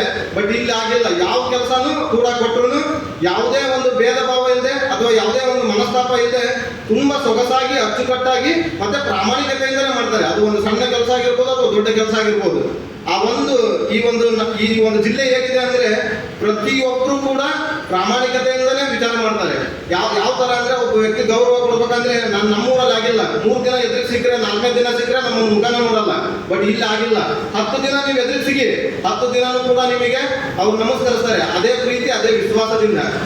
ಇವತ್ತು ನಾನು ಏನು ಮುಖ್ಯ ಕಾನ್ಸೆಪ್ಟಿಗೆ ಬರ್ತೀನಿ, ಸ್ಪರ್ಧಾತ್ಮಕ ಪರೀಕ್ಷೆಗಳು ನನ್ನ ಜೀವನದಲ್ಲಿ ನಾನು ತುಂಬಾ ಕಷ್ಟಪಟ್ಟಿದ್ದೀನಿ, ತುಂಬಾ ಸಾರಿ ಪ್ರಯತ್ನ ಮಾಡಿದ್ದೀನಿ. ಬಟ್ ನನ್ನ ಜೀವನಕ್ಕೆ ಒಂದು ಮಾದರಿ, ಮಾರ್ಗದರ್ಶಕ ಮತ್ತು ನನ್ನ ಜೀವನದ ಒಂದು ಏನಂತಾರಲ್ಲ, ಆ ಒಂದು ದೋಣಿಗೆ ನಾವಿಕ ಅಂತಾರಲ್ಲ, ಆ ತರ ಅಂತ ಹೇಳ್ಬೋದು ನಮ್ಮ ಆಂಜನೇಯ ರೆಡ್ಡಿ ಸರ್ ಅನ್ನ. ಇವರು ನಾವು ಮತ್ತೆ ಬಸವರಾಜಣ್ಣ ಒಂದೇ ಸ್ಟೇಷನ್. ಆಕ್ಚುಲಿ ನಾವಿಬ್ರು ಒಂದೇ ರೂಮಲ್ಲಿ ಇರೋದು, ಒಂದೇ ಸ್ಟೇಷನ್ ಅಲ್ಲಿ ಇರೋದು, ಫಸ್ಟ್ ಸೆಕೆಂಡ್ ಆಗಿರೋದು. ಹೇಗೆ ಕಾಂಪಿಟೇಷನ್ ಇರುತ್ತೆ ಅಂದ್ರೆ, ನಮಗೆ ಬೆಳ್ಳಾರ ಸ್ಟೇಷನ್ ಅಲ್ಲಿ ನಮ್ಮ ಸರ್ ಇದ್ರು. ಅವ್ರು ಎಷ್ಟು ಆ ವ್ಯಕ್ತಿ ಹೇಗೆ ಅಂದ್ರೆ ಅವ್ರು ಮಾತಾಡಿದ ಭಾಷಣ ಕೇಳಿರ್ಬೋದು ಪ್ರತಿಯೊಬ್ಬರು ಕೂಡ. ನೀವು ಎಷ್ಟು ಪ್ರಬುದ್ಧ ವ್ಯಕ್ತಿ ಅಂತಂದೇಳಿ ಅದ್ರಲ್ಲಿ ನೀವು ಅರ್ಥ ಮಾಡ್ಕೊಳ್ಳಿ. ಎಷ್ಟು ಜ್ಞಾನ ಇದೆ. ಅವ್ರು ಓದಿ ಸುಮಾರು ಈಗ ಎಷ್ಟು ವರ್ಷ ಆಗಿದೆ ಗೊತ್ತಿಲ್ಲ, 7-8 ವರ್ಷ ಆಗಿದೆ. ಒಬ್ಬ ಸಬ್ ಇನ್ಸ್ಪೆಕ್ಟರ್ ಆಗಿ, ಒಬ್ಬ SI ಆಗಿ ಸೆಲೆಕ್ಟ್ ಆಗಿ ಇದುವರೆಗೂ ಕೂಡ ಅವತ್ತು ಓದಿರೋ ಪ್ರತಿ ಕ್ವಶನ್ಗಳು ನಮಗೆ ಕೇಳ್ತಿರ್ತಾರೆ. ಅಂದ್ರೆ ಆ ವ್ಯಕ್ತಿಯ ಜ್ಞಾನ ಭಂಡಾರ ಹೇಗಿರ್ಬೋದು, ಜ್ಞಾನ ಸಾಗರ ಅಂತ ಹೇಳ್ಬೋದು. ಆ ವ್ಯಕ್ತಿ ಹೇಗೆ ಅಂದ್ರೆ ನನಗೆ ನನ್ನ ಸರ್ ಅನ್ನೋದಕ್ಕಿಂತ ನನ್ನ ಗುರುಗಳು ಅಂತ ಹೇಳ್ಬೋದು, ನನ್ನ ಮಾರ್ಗದರ್ಶಕರು ಅಂತ ಹೇಳ್ಬೋದು. ನಮ್ಮ ಒಂದು ಏನಂದ್ರೆ ಒಬ್ಬ ವ್ಯಕ್ತಿ ಮೊದಲು ಡೆವಲಪ್ಮೆಂಟ್ ಆಗ್ಬೇಕಂದ್ರೆ ಮನೆಯವ್ರ ಪ್ರೋತ್ಸಾಹ ಇರಬೇಕು. ನಮ್ಮ ತಂದೆ ತಾಯಿ ಅನಕ್ಷರಸ್ಥರು, ಓದ್ಬೇಕು ಅಂತ ಅವ್ರಿಗೆ ಗೊತ್ತಿಲ್ಲ, ಏನ್ ಮಾಡ್ಬೇಕಂತ ಗೊತ್ತಿಲ್ಲ. ಜೀವನದಲ್ಲಿ ಒಬ್ಬ ವ್ಯಕ್ತಿ ತಪ್ಪು ಮಾಡೋದೇನಂದ್ರೆ ನಾವು ತಗೊಳ್ಳುವಂತ ನಿರ್ಧಾರಗಳು. ಇದು ಪರೀಕ್ಷೆಯಲ್ಲಿ ಒಂದು ಕ್ವಶನ್ ಆಗಿರ್ಬೋದು ಅಥವಾ ಜೀವನದ ಒಂದು ದೊಡ್ಡ ನಿರ್ಧಾರ ಆಗಿರ್ಬೋದು. ನಾವು ಯಾವ ನಿರ್ಧಾರವನ್ನು ತಗೊಳ್ತೀವಲ್ಲ ಆ ನಿರ್ಧಾರದ ಮೇಲೆ ನಮ್ಮ ಜೀವನ ರೂಪ ಆಗುತ್ತೆ. ಒಂದು ನಿರ್ಧಾರವನ್ನ ತಪ್ಪು ನಿರ್ಧಾರ ತಗಂದ್ರೆ ನಮ್ಮ ಜೀವನನೇ ಎಕ್ಕಟ್ಟು ಹೋಗುತ್ತೆ. ಅದಕ್ಕೆ ಉದಾಹರಣೆ ಹೇಗಂದ್ರೆ, ನಮಗೆ ಓದ್ಬೇಕಂತ ಇರಲಿಲ್ಲ, ಸುಮ್ಮನೆ ನಾವು ಡ್ಯೂಟಿ ಮಾಡ್ತಾ ಹಾಗೆ ಹೀಗೆ ಕರೋನಾ ಟೈಮಲ್ಲೆಲ್ಲ ಡ್ಯೂಟಿನೇ ಇರಲಿಲ್ಲ. ಆ ಟೈಮಲ್ಲೂ ಕೂಡ ನಾವು ವರ್ಕ್ ಮಾಡ್ತಾ ಇದ್ವಿ. ಬಟ್ ಅವತ್ತಿಗೆ ನಮಗೆ ಸ್ಪರ್ಧೆ ಅಂದ್ರೆ ಏನು, ಈ ಸ್ಪರ್ಧೆ ಹೇಗೆ, ಕಾಂಪಿಟೇಷನ್ ಹೇಗಿರುತ್ತೆ ಅನ್ನೋದನ್ನ ನಮಗೆ ತೋರಿಸ್ಕೊಟ್ಟವ್ರೆ ನಮ್ಮ ಆಂಜನೇಯ ರೆಡ್ಡಿ ಸರ್. ಆ ವ್ಯಕ್ತಿ ಹೇಗೆ ಅಂದ್ರೆ ನೀವು ಯಾವತ್ತು ಒಬ್ಬ ವ್ಯಕ್ತಿ ಹೇಗಿರ್ತಾರೆ ಅನ್ನೋದು ಅವ್ರ ಮುಖವನ್ನು ನೋಡಿದ್ರೆ ಗೊತ್ತಾಗುತ್ತೆ. ಆ ಒಂದು ತೇಜಸ್ಸು, ಆ ಒಂದು ಕಾಂತಿ ಹೇಗಿದೆ ಅಂದ್ರೆ ಎಂಥದೇ ಸ್ಟ್ರೆಸ್ ಬರಲಿ ಅಂದ್ರೆ ಒಬ್ಬ ಸಬ್ ಇನ್ಸ್ಪೆಕ್ಟರ್ ಅಂದ್ರೆ ಸುಮ್ಮನೆ ಅಲ್ಲ, ಆ ಹುದ್ದೆಗೆ ಎಷ್ಟು ಬೆಲೆ ಇದೆ ಅಂದ್ರೆ ಇವತ್ತು ಒಬ್ಬ MLA ಆದ್ರೆ ಕೇವಲ 5 ವರ್ಷ ಆಡಳಿತ ಮಾಡ್ತಾರೆ, ನೆಕ್ಸ್ಟ್ ಬರ್ತಾರೆ ಅನ್ನೋ ಕೆಂಪರ್ಮೆಲ್ಲ ಒಂದು ನಂಬಿಕೆ ಇರಲ್ಲ. ಆದ್ರೆ ಇದು ಆಗಲ್ಲ. ಈ ಹುದ್ದೆಗೆ ಹೋದ್ಮೇಲೆ ಇದಕ್ಕಿಂತ ಹೆಚ್ಚಿನ ಮಟ್ಟಕ್ಕೆ ಹೋಗ್ತಿರೋ ಹೊರತು ಕೆಳಗಂತೂ ಬರಲ್ಲ. ಈ ವ್ಯಕ್ತಿ ಹೇಗೆ ಅಂದ್ರೆ ಎಷ್ಟು ಜನಕ್ಕೆ ಯಾವ ಒಬ್ಬ ವ್ಯಕ್ತಿಗೂ ಕೂಡ ಒಂದು ಫೈನ್ ಹಾಕ್ಬೇಕಾದ್ರೂ ಖುಷಿಯಿಂದನೇ ಹಾಕ್ತಾರೆ. ಅವ್ರಿಗೆ ಮನವರಿಕೆ ಮಾಡ್ತಾರೆ, ನೀನ್ ಈ ತಪ್ಪು ಮಾಡಿದೀಯಾ, ಇದರಿಂದ ನೀನು ಕೊಟ್ಟಿರೋದು ಬರೀ 500 ರೂಪಾಯಿ ಅಷ್ಟೇ, ಬಟ್ ಇದರಿಂದ ನೀನು ಕಟ್ಟಬೇಕಾದಂತಹ ಏನ್ ನಷ್ಟ ಇದೆ ಅಲ್ಲ ಅದು ಜೀವನ ತೆಗಿತೈತಿ, ನಿಮ್ಮ ಫ್ಯಾಮಿಲಿಗೆ ಅದು ಮುಂದೆ ಈ ತರ ಎಲ್ಲ ಏನ್ ಪ್ರಾಬ್ಲಮ್ಗಳಾಗುತ್ತೆ, ತೊಂದರೆ ಆಗುತ್ತೆ ಅನ್ನೋದನ್ನ ತಿಳಿಸ್ಕೊಡ್ತಾರೆ. ಆ ಒಂದು ಯಾವ ತರ ಅವ್ರು ಹೇಳ್ತಾರೆ ಅಂದ್ರೆ ಯಾರಿಗೂ ಬೇಜಾರಾಗಬಾರ್ದು. ಹಾಗೆ ಮತ್ತೆ ಒಂದೇನಂದ್ರೆ ನಾವು ಎಷ್ಟೊತ್ತಿನಲ್ಲಿ ನಾವು ಕಾಲ್ ಮಾಡಿದ್ರು ಸಹಿತ ರೆಸ್ಪಾನ್ಸ್ ಮಾಡ್ತಾರೆ. ಈ ಸ್ಪರ್ಧಾತ್ಮಕ ಪರೀಕ್ಷೆ ಬಗ್ಗೆ ಆಗಿರ್ಬೋದು, ಅವ್ರ ಬಗ್ಗೆ ನಾವು ಮಾತಾಡ್ತಾ ನಾನು ಎಷ್ಟು ಸಾರಿ ಕಾಲ್ ಮಾಡಿದ್ರು, ಮಧ್ಯರಾತ್ರಿ ಕಾಲ್ ಮಾಡಿದ್ರು ರೆಸ್ಪಾನ್ಸ್ ಮಾಡ್ತಾರೆ. ಎಷ್ಟೊತ್ತಿನ ಕಾಲ್ ಮಾಡಿದ್ರು ಆ ಕ್ವಶನ್ಸ್ ಬಗ್ಗೆ ಹೇಳ್ತಿರ್ತಾರೆ. ನನ್ನ ಜೀವನದಲ್ಲಿ ಈ ಕೊನೆಯದಾಗಿ ಟೈಮ್ ಇಲ್ಲದ ಇಲ್ಲಿ ಬಂದ್ಬಿಡ್ತೀನಿ. ಹೇಗೆ ಅಂದ್ರೆ ಮೊನ್ನೆ ಎಕ್ಸಾಮ್ ನಡೀತು ಡಿಸೆಂಬರ್ 3ನೇ ತಾರೀಕಿಗೆ. ಈ ತರ ಸ್ಪರ್ಧಾತ್ಮಕ ಪರೀಕ್ಷೆಗಳನ್ನು ಮಾಡ್ತೀವಿ ಅಂತ ನನಗೆ ಕಾಲ್ ಮಾಡಿದ್ರು. ರೆಡಿ ಆಗಿರಿ, ಎಲ್ಲರೂ ಚೆನ್ನಾಗಿ ಓದ್ರಿ, ಯಾರ್ಯಾರು ಅಪ್ಲಿಕೇಶನ್ ಆಗುತ್ತೆ ಎಲ್ಲ ಗ್ರೂಪ್ಗಳಿಗೂ ಸೆಂಡ್ ಮಾಡಿ ಅಂತ ಹೇಳಿ ನನಗೆ ಕಳಿಸ್ಕೊಟ್ರು. ಆ ತಪ್ಪು ನಿರ್ಧಾರ ಹೇಗಿರುತ್ತೆ ಅಂದ್ರೆ, ನಾಳೆ ಎಕ್ಸಾಮ್ ಇದೆ ಅಂದ್ರೆ ನನಗೆ ನೈಟ್ ಡ್ಯೂಟಿ ಇತ್ತು, ಸರಿಯಾಗಿ ನಿದ್ದೆ ಮಾಡೋಕ್ಕಾಗಿರ್ಲಿಲ್ಲ. ಹೇಗೆ ಅಂದ್ರೆ 1.5 ತಾಸು ಪೇಪರ್ ಇರುತ್ತೆ, ಕೇವಲ 1 ತಾಸಿನಲ್ಲಿ ನಾನು ಮುಗಿಸ್ತೀನಿ ಅಂದ್ರೆ ಹೇಗೆ ಅಂದ್ರೆ ತಾಳ್ಮೆ ಇರಬೇಕು. ಅವ್ರು ಯಾವತ್ತೂ ಅದನ್ನ ಹೇಳಿದ್ರು, ನೀವು ಎಷ್ಟೇ ಓದಿ ಕೊನೆಯ 1-2 ದಿನ ನೀವೇನು ಓದಬಾರ್ದು, ಆಲ್ಮೋಸ್ಟ್ ಕಡಿಮೆ ಆಗ್ಬಿಡ್ಬೇಕು, ಜಸ್ಟ್ ಮೇಲಿಂದ ಮೇಲೆ ಓದ್ಬೇಕು, ತುಂಬಾ ಚೆನ್ನಾಗಿ ನಿದ್ದೆ ಮಾಡಬೇಕು. ಯಾವತ್ತು ಅಗ್ರೆಸಿವ್ ಮೈಂಡಿಗೆ ಹೋಗ್ಬಾರ್ದು. ಸಕ್ಸಸ್ ಆಗ್ಬೇಕಂದ್ರೆ ಸಕ್ಸಸ್ ಆಗೋವರೆಗೂ ಫೇಲ್ಯೂರ್ ಆಗೋವರೆಗೂ ಏನ್ ವ್ಯತ್ಯಾಸ ಅಂದ್ರೆ ಅಗ್ರೆಸಿವ್ ಮೈಂಡಿಗೆ ಹೋಗ್ಬಾರ್ದು. ಯಾರು ಶಾಂತಿಯಿಂದ ತಾಳ್ಮೆಯಿಂದ ಆಲೋಚನೆ ಮಾಡಿ ಉತ್ತರಗಳನ್ನ ಚೂಸ್ ಮಾಡ್ತಾರಲ್ಲ ಆ ವ್ಯಕ್ತಿ ಮಾತ್ರ ಸೆಲೆಕ್ಟ್ ಆಗೋದು. ಇವತ್ತು ನನಗೂ ಅವ್ರಿಗೆ ಅರ್ಧ ಮಾರ್ಕ್ಸ್ ಡಿಫ್ರೆನ್ಸ್ ಇರ್ಬೋದು, ಆದ್ರೆ ಅಮೌಂಟ್ ಅಲ್ಲಿ 50,000 25,000. ಹಾಗೆ ಮನಸ್ಸಿಗೆ ಬೇಜಾರಿಲ್ಲ. ಅವರು ನಾನು ಒಂದೇ ರೂಮ್ ಒಂದೇ ಸ್ಟೇಷನ್. ನಮ್ಮ ಸರ್ ಶಿಷ್ಯರು ನಾವು ಈ ವಿದ್ಯಾಮಾತಾ ಅಕಾಡೆಮಿಯ ಒಂದು ಸ್ಟೂಡೆಂಟ್ಸ್ ಅಂತ ಹೇಳ್ತೀವಿ, MA ಅಂತ ಹೇಳ್ತೀವಿ. ನಿಜವಾಗ್ಲೂ ಅವಾಗ ಕ್ಲಾಸ್ ಕೇಳಕ್ ಬರ್ತೀವಿ. ನಾನು ಬಂದಿರ್ಲಿಲ್ಲ ಇದುವರೆಗೂ, ಈ ಕ್ಲಾಸಿಗೆ ಬರ್ತೀನಿ. ಈ ಒಂದು ಸಂಸ್ಥೆ ಉನ್ನತ ಮಟ್ಟವಾಗಿ ಬೆಳಿಬೇಕು. ಈ ದಕ್ಷಿಣ ಕನ್ನಡ ಜಿಲ್ಲೆ ಇಡೀ ರಾಜ್ಯದಲ್ಲೇ ಒಂದು ಸಾಕ್ಷರತೆಯಲ್ಲಿ ನಂಬರ್ 1 ಸ್ಥಾನದಲ್ಲಿದೆ. ಹಾಗೆ ಸರ್ಕಾರಿ ನೌಕರಿಯಲ್ಲೂ ಕೂಡ ನಂಬರ್ 1 ಸ್ಥಾನಕ್ಕೆ ಬರಲಿ ಅಂತ ಆಶಿಸ್ತೀವಿ. ಇವರು ಈ ಪ್ರಯತ್ನ ಹೆಜ್ಜೆ ಇಟ್ಟಿದಾರಲ್ಲ ಇದು ತುಂಬಾ ದೊಡ್ಡ ಹೆಜ್ಜೆ ಆಗಲಿ. ಈಗ ಒಂದು ವಿದ್ಯಾವಂತ ಅಕಾಡೆಮಿ ಪ್ರತಿ ರಾಜ್ಯದ ಮೂಲೆ ಮೂಲೆ ಪ್ರತಿ ತಾಲೂಕುಗಳಲ್ಲೂ ಇದರ ಅಕಾಡೆಮಿಯನ್ನ ಸ್ಟಾರ್ಟ್ ಮಾಡಲಿ, ಇನ್ನು ಉನ್ನತ ಮಟ್ಟದಲ್ಲಿ ಬೆಳೀಲಿ. ನಾವು ಮುಂದೆ ಅಧಿಕಾರಿಗಳಾಗಿ ಬಂದಾಗ ನಾವು ಕೂಡ ನಮ್ಮ ಸರ್ ತರ ಅವರಷ್ಟು ಮಾಡೋಕ್ಕಾಗಲ್ಲ ಸಮಾಜ ಸೇವೆನ. ಅದು 1% ಆದ್ರೂ ನಾವು ಸಮಾಜ ಸೇವೆ ಮಾಡ್ತೀವಿ ಅಂತ ಒಂದು ನಂಬಿಕೆ ಇದೆ. ಆ ಮಾತನ್ನು ನಾನು ನೆರವೇರಿಸ್ತೀನಿ. ಅದು ನನ್ನ ಜೀವನದ ಮುಂದೆ ಪ್ರತಿ ಸಕ್ಸಸ್ಸಿಗೂ ಪ್ರತಿ ಹಂತಕ್ಕೂ ನಾನು ಒಬ್ಬ ವ್ಯಕ್ತಿ ನೆನಪಿಸ್ಕೊಂತೀನಿ. ಅದು ನಮ್ಮ ಆಂಜನೇಯ ರೆಡ್ಡಿ ಸರ್. ಆ ವ್ಯಕ್ತಿ ಹೇಗೆ ಅಂದ್ರೆ ಒಬ್ಬ ವ್ಯಕ್ತಿನ ಹಚ್ಕೊಂಡ್ರು ಅಂದ್ರೆ ಬಿಡಲ್ಲ, ಅವನು ಉದ್ಧಾರ ಆಗೋವರೆಗೂ ಬಿಡಲ್ಲ. ನಾವೇನು ಓದ್ತಿರ್ಲಿಲ್ಲ, ಬಟ್ ಇವತ್ತಿಗೂ ನಾವು ಈ ಕಾಂಪಿಟೇಷನ್ ಮಾಡಿದೀವಿ ಅಂದ್ರೆ ಅದಕ್ಕೆ ನೇರ ಕಾರಣೀಕರ್ತರೆ ಅವರು. ನಮಗೆ ಅದೆಲ್ಲ ಕಾಂಪಿಟೇಷನ್ ಮಾಡ್ತಿದ್ರು, ಪ್ರತಿ ಸಂಡೇ ಎಕ್ಸಾಮ್ ಮಾಡ್ತಿದ್ರು. ಒಬ್ಬ ಯಾರು ಮಾಡ್ತಾರೆ ಹೇಳಿ? ಒಬ್ಬ ಅಧಿಕಾರಿ ಆದ್ಮೇಲೆ ತಾನು ಒಬ್ಬ ಡೆವಲಪ್ ಆದ್ರೆ ಸಾಕು ಅಂತ ಹೇಳಿ ಅವರ ಪ್ರಾಮಾಣಿಕತೆಗೆ ತುಂಬಾ ಮಾತಾಡಕ್ ಹೋಗಲ್ಲ. ಅಲ್ಲಿ ನಮ್ಮ ಎಕ್ಸಾಮ್ ಮಾಡ್ತಿದ್ರು ಪ್ರತಿ ಸಂಡೇ. ಸ್ವಂತ ಪಕ್ಕದಲ್ಲಿರೋ ಡ್ರೈವರ್ ಸಹಿತ ಕ್ವಶನ್ ಪೇಪರ್ ಕೊಡ್ತಿರ್ಲಿಲ್ಲ ಅವರು. ಒಂದು ಕ್ವಶನ್ ಸಹಿತ ಹೇಳಲ್ಲ, ನೀವು ಎಷ್ಟೇ ಕಾಲ್ ಮಾಡಿ ಅದನ್ನ ಹೇಳಲ್ಲ, ಸಜೆಷನ್ಸ್ ಹೇಳ್ತಾರೆ, ಯಾವ ತರ ಓದ್ಬೇಕಂತ ಹೇಳ್ತಾರೆ. ಒಂದು ಕ್ವಶನ್ ಕೂಡ ಹೇಳಲ್ಲ. ಆ ವ್ಯಕ್ತಿ ಪ್ರಾಮಾಣಿಕತೆ ಬಗ್ಗೆ ಇನ್ನೊಂದು ಎಕ್ಸಾಂಪಲ್ ಹೇಳ್ತೀನಿ. ಸ್ವಂತ ಅವ್ರ ತಂಗಿ ಮಗ ಎಕ್ಸಾಮಿಗೆ ಬಂದಿದ್ದಾರೆ, ಒಂದು ಕ್ವಶನ್ ಸಹಿತ ಬಿಟ್ಕೊಟ್ಟಿಲ್ಲ. ಅವ್ರಿಗೆ ಮಾರ್ಕ್ಸ್ ಮೇ ಬಿ 30 ಒಳಗೆ ಬಿದ್ದಿರ್ಬೋದು. ಅಂದ್ರೆ ಯಾರಿಗಾದ್ರೂ ಸ್ವಾರ್ಥತೆ ಇರುತ್ತಲ್ಲ. ಇವತ್ತು ಇಂಥ ದೊಡ್ಡ ಕಾರ್ಯಕ್ರಮ ನಡೆಸಬೇಕಾದ್ರೆ ಯಾರಿಂದಲೂ ಸಾಧ್ಯ ಇಲ್ಲ. ಅಧಿಕಾರ ಬರುತ್ತೆ, ಅಧಿಕಾರ ಬಂದ ಮೇಲೆ ಇಂಥ ಕಾರ್ಯಕ್ರಮಗಳನ್ನ ವಿಚಾರ ಮಾಡೋಕ್ಕೂ ಸಹಿತ ಸಮಯ ಇರಲ್ಲ. ಇಂಥ ದೊಡ್ಡ ವಿಚಾರ ಮಾಡಿ ಇಷ್ಟು ಜನಗಳನ್ನು ಗಳಿಸಿದಾರಲ್ಲ, ಅದು ನಿಜವಾದ ಸಂಪತ್ತು. ಅದೇ ನಿಜವಾದಂತ ಐಶ್ವರ್ಯ ಅವರಿಗೆ. ಇನ್ನೂ ಹೆಚ್ಚಿನ ಜನರನ್ನ ಅವರು ಇನ್ನು ಸಂಪಾದನೆ ಮಾಡೇ ಮಾಡ್ತಾರೆ, ನಮ್ಮ ಆಶಿಸೋದೇ ಬೇಡ ಅಂತ ವ್ಯಕ್ತಿ ಅವರು. ಗೌತಮ ಬುದ್ಧನ ಜ್ಞಾನ ನಮಗೆಲ್ಲ ಏನು ನಮ್ಮ ಈ ಸಮಾಜಕ್ಕೆ ಅದು ಉಪಯುಕ್ತ ಇದೆ. ನಮ್ಮಂತ ಎಷ್ಟೋ ಮಕ್ಕಳು ಡೆವಲಪ್ಮೆಂಟ್ ಆಗಬೇಕು, ಇನ್ನು ಉನ್ನತ ಸ್ಥಾನಗಳಿಗೆ ಹೋಗ್ಬೇಕು.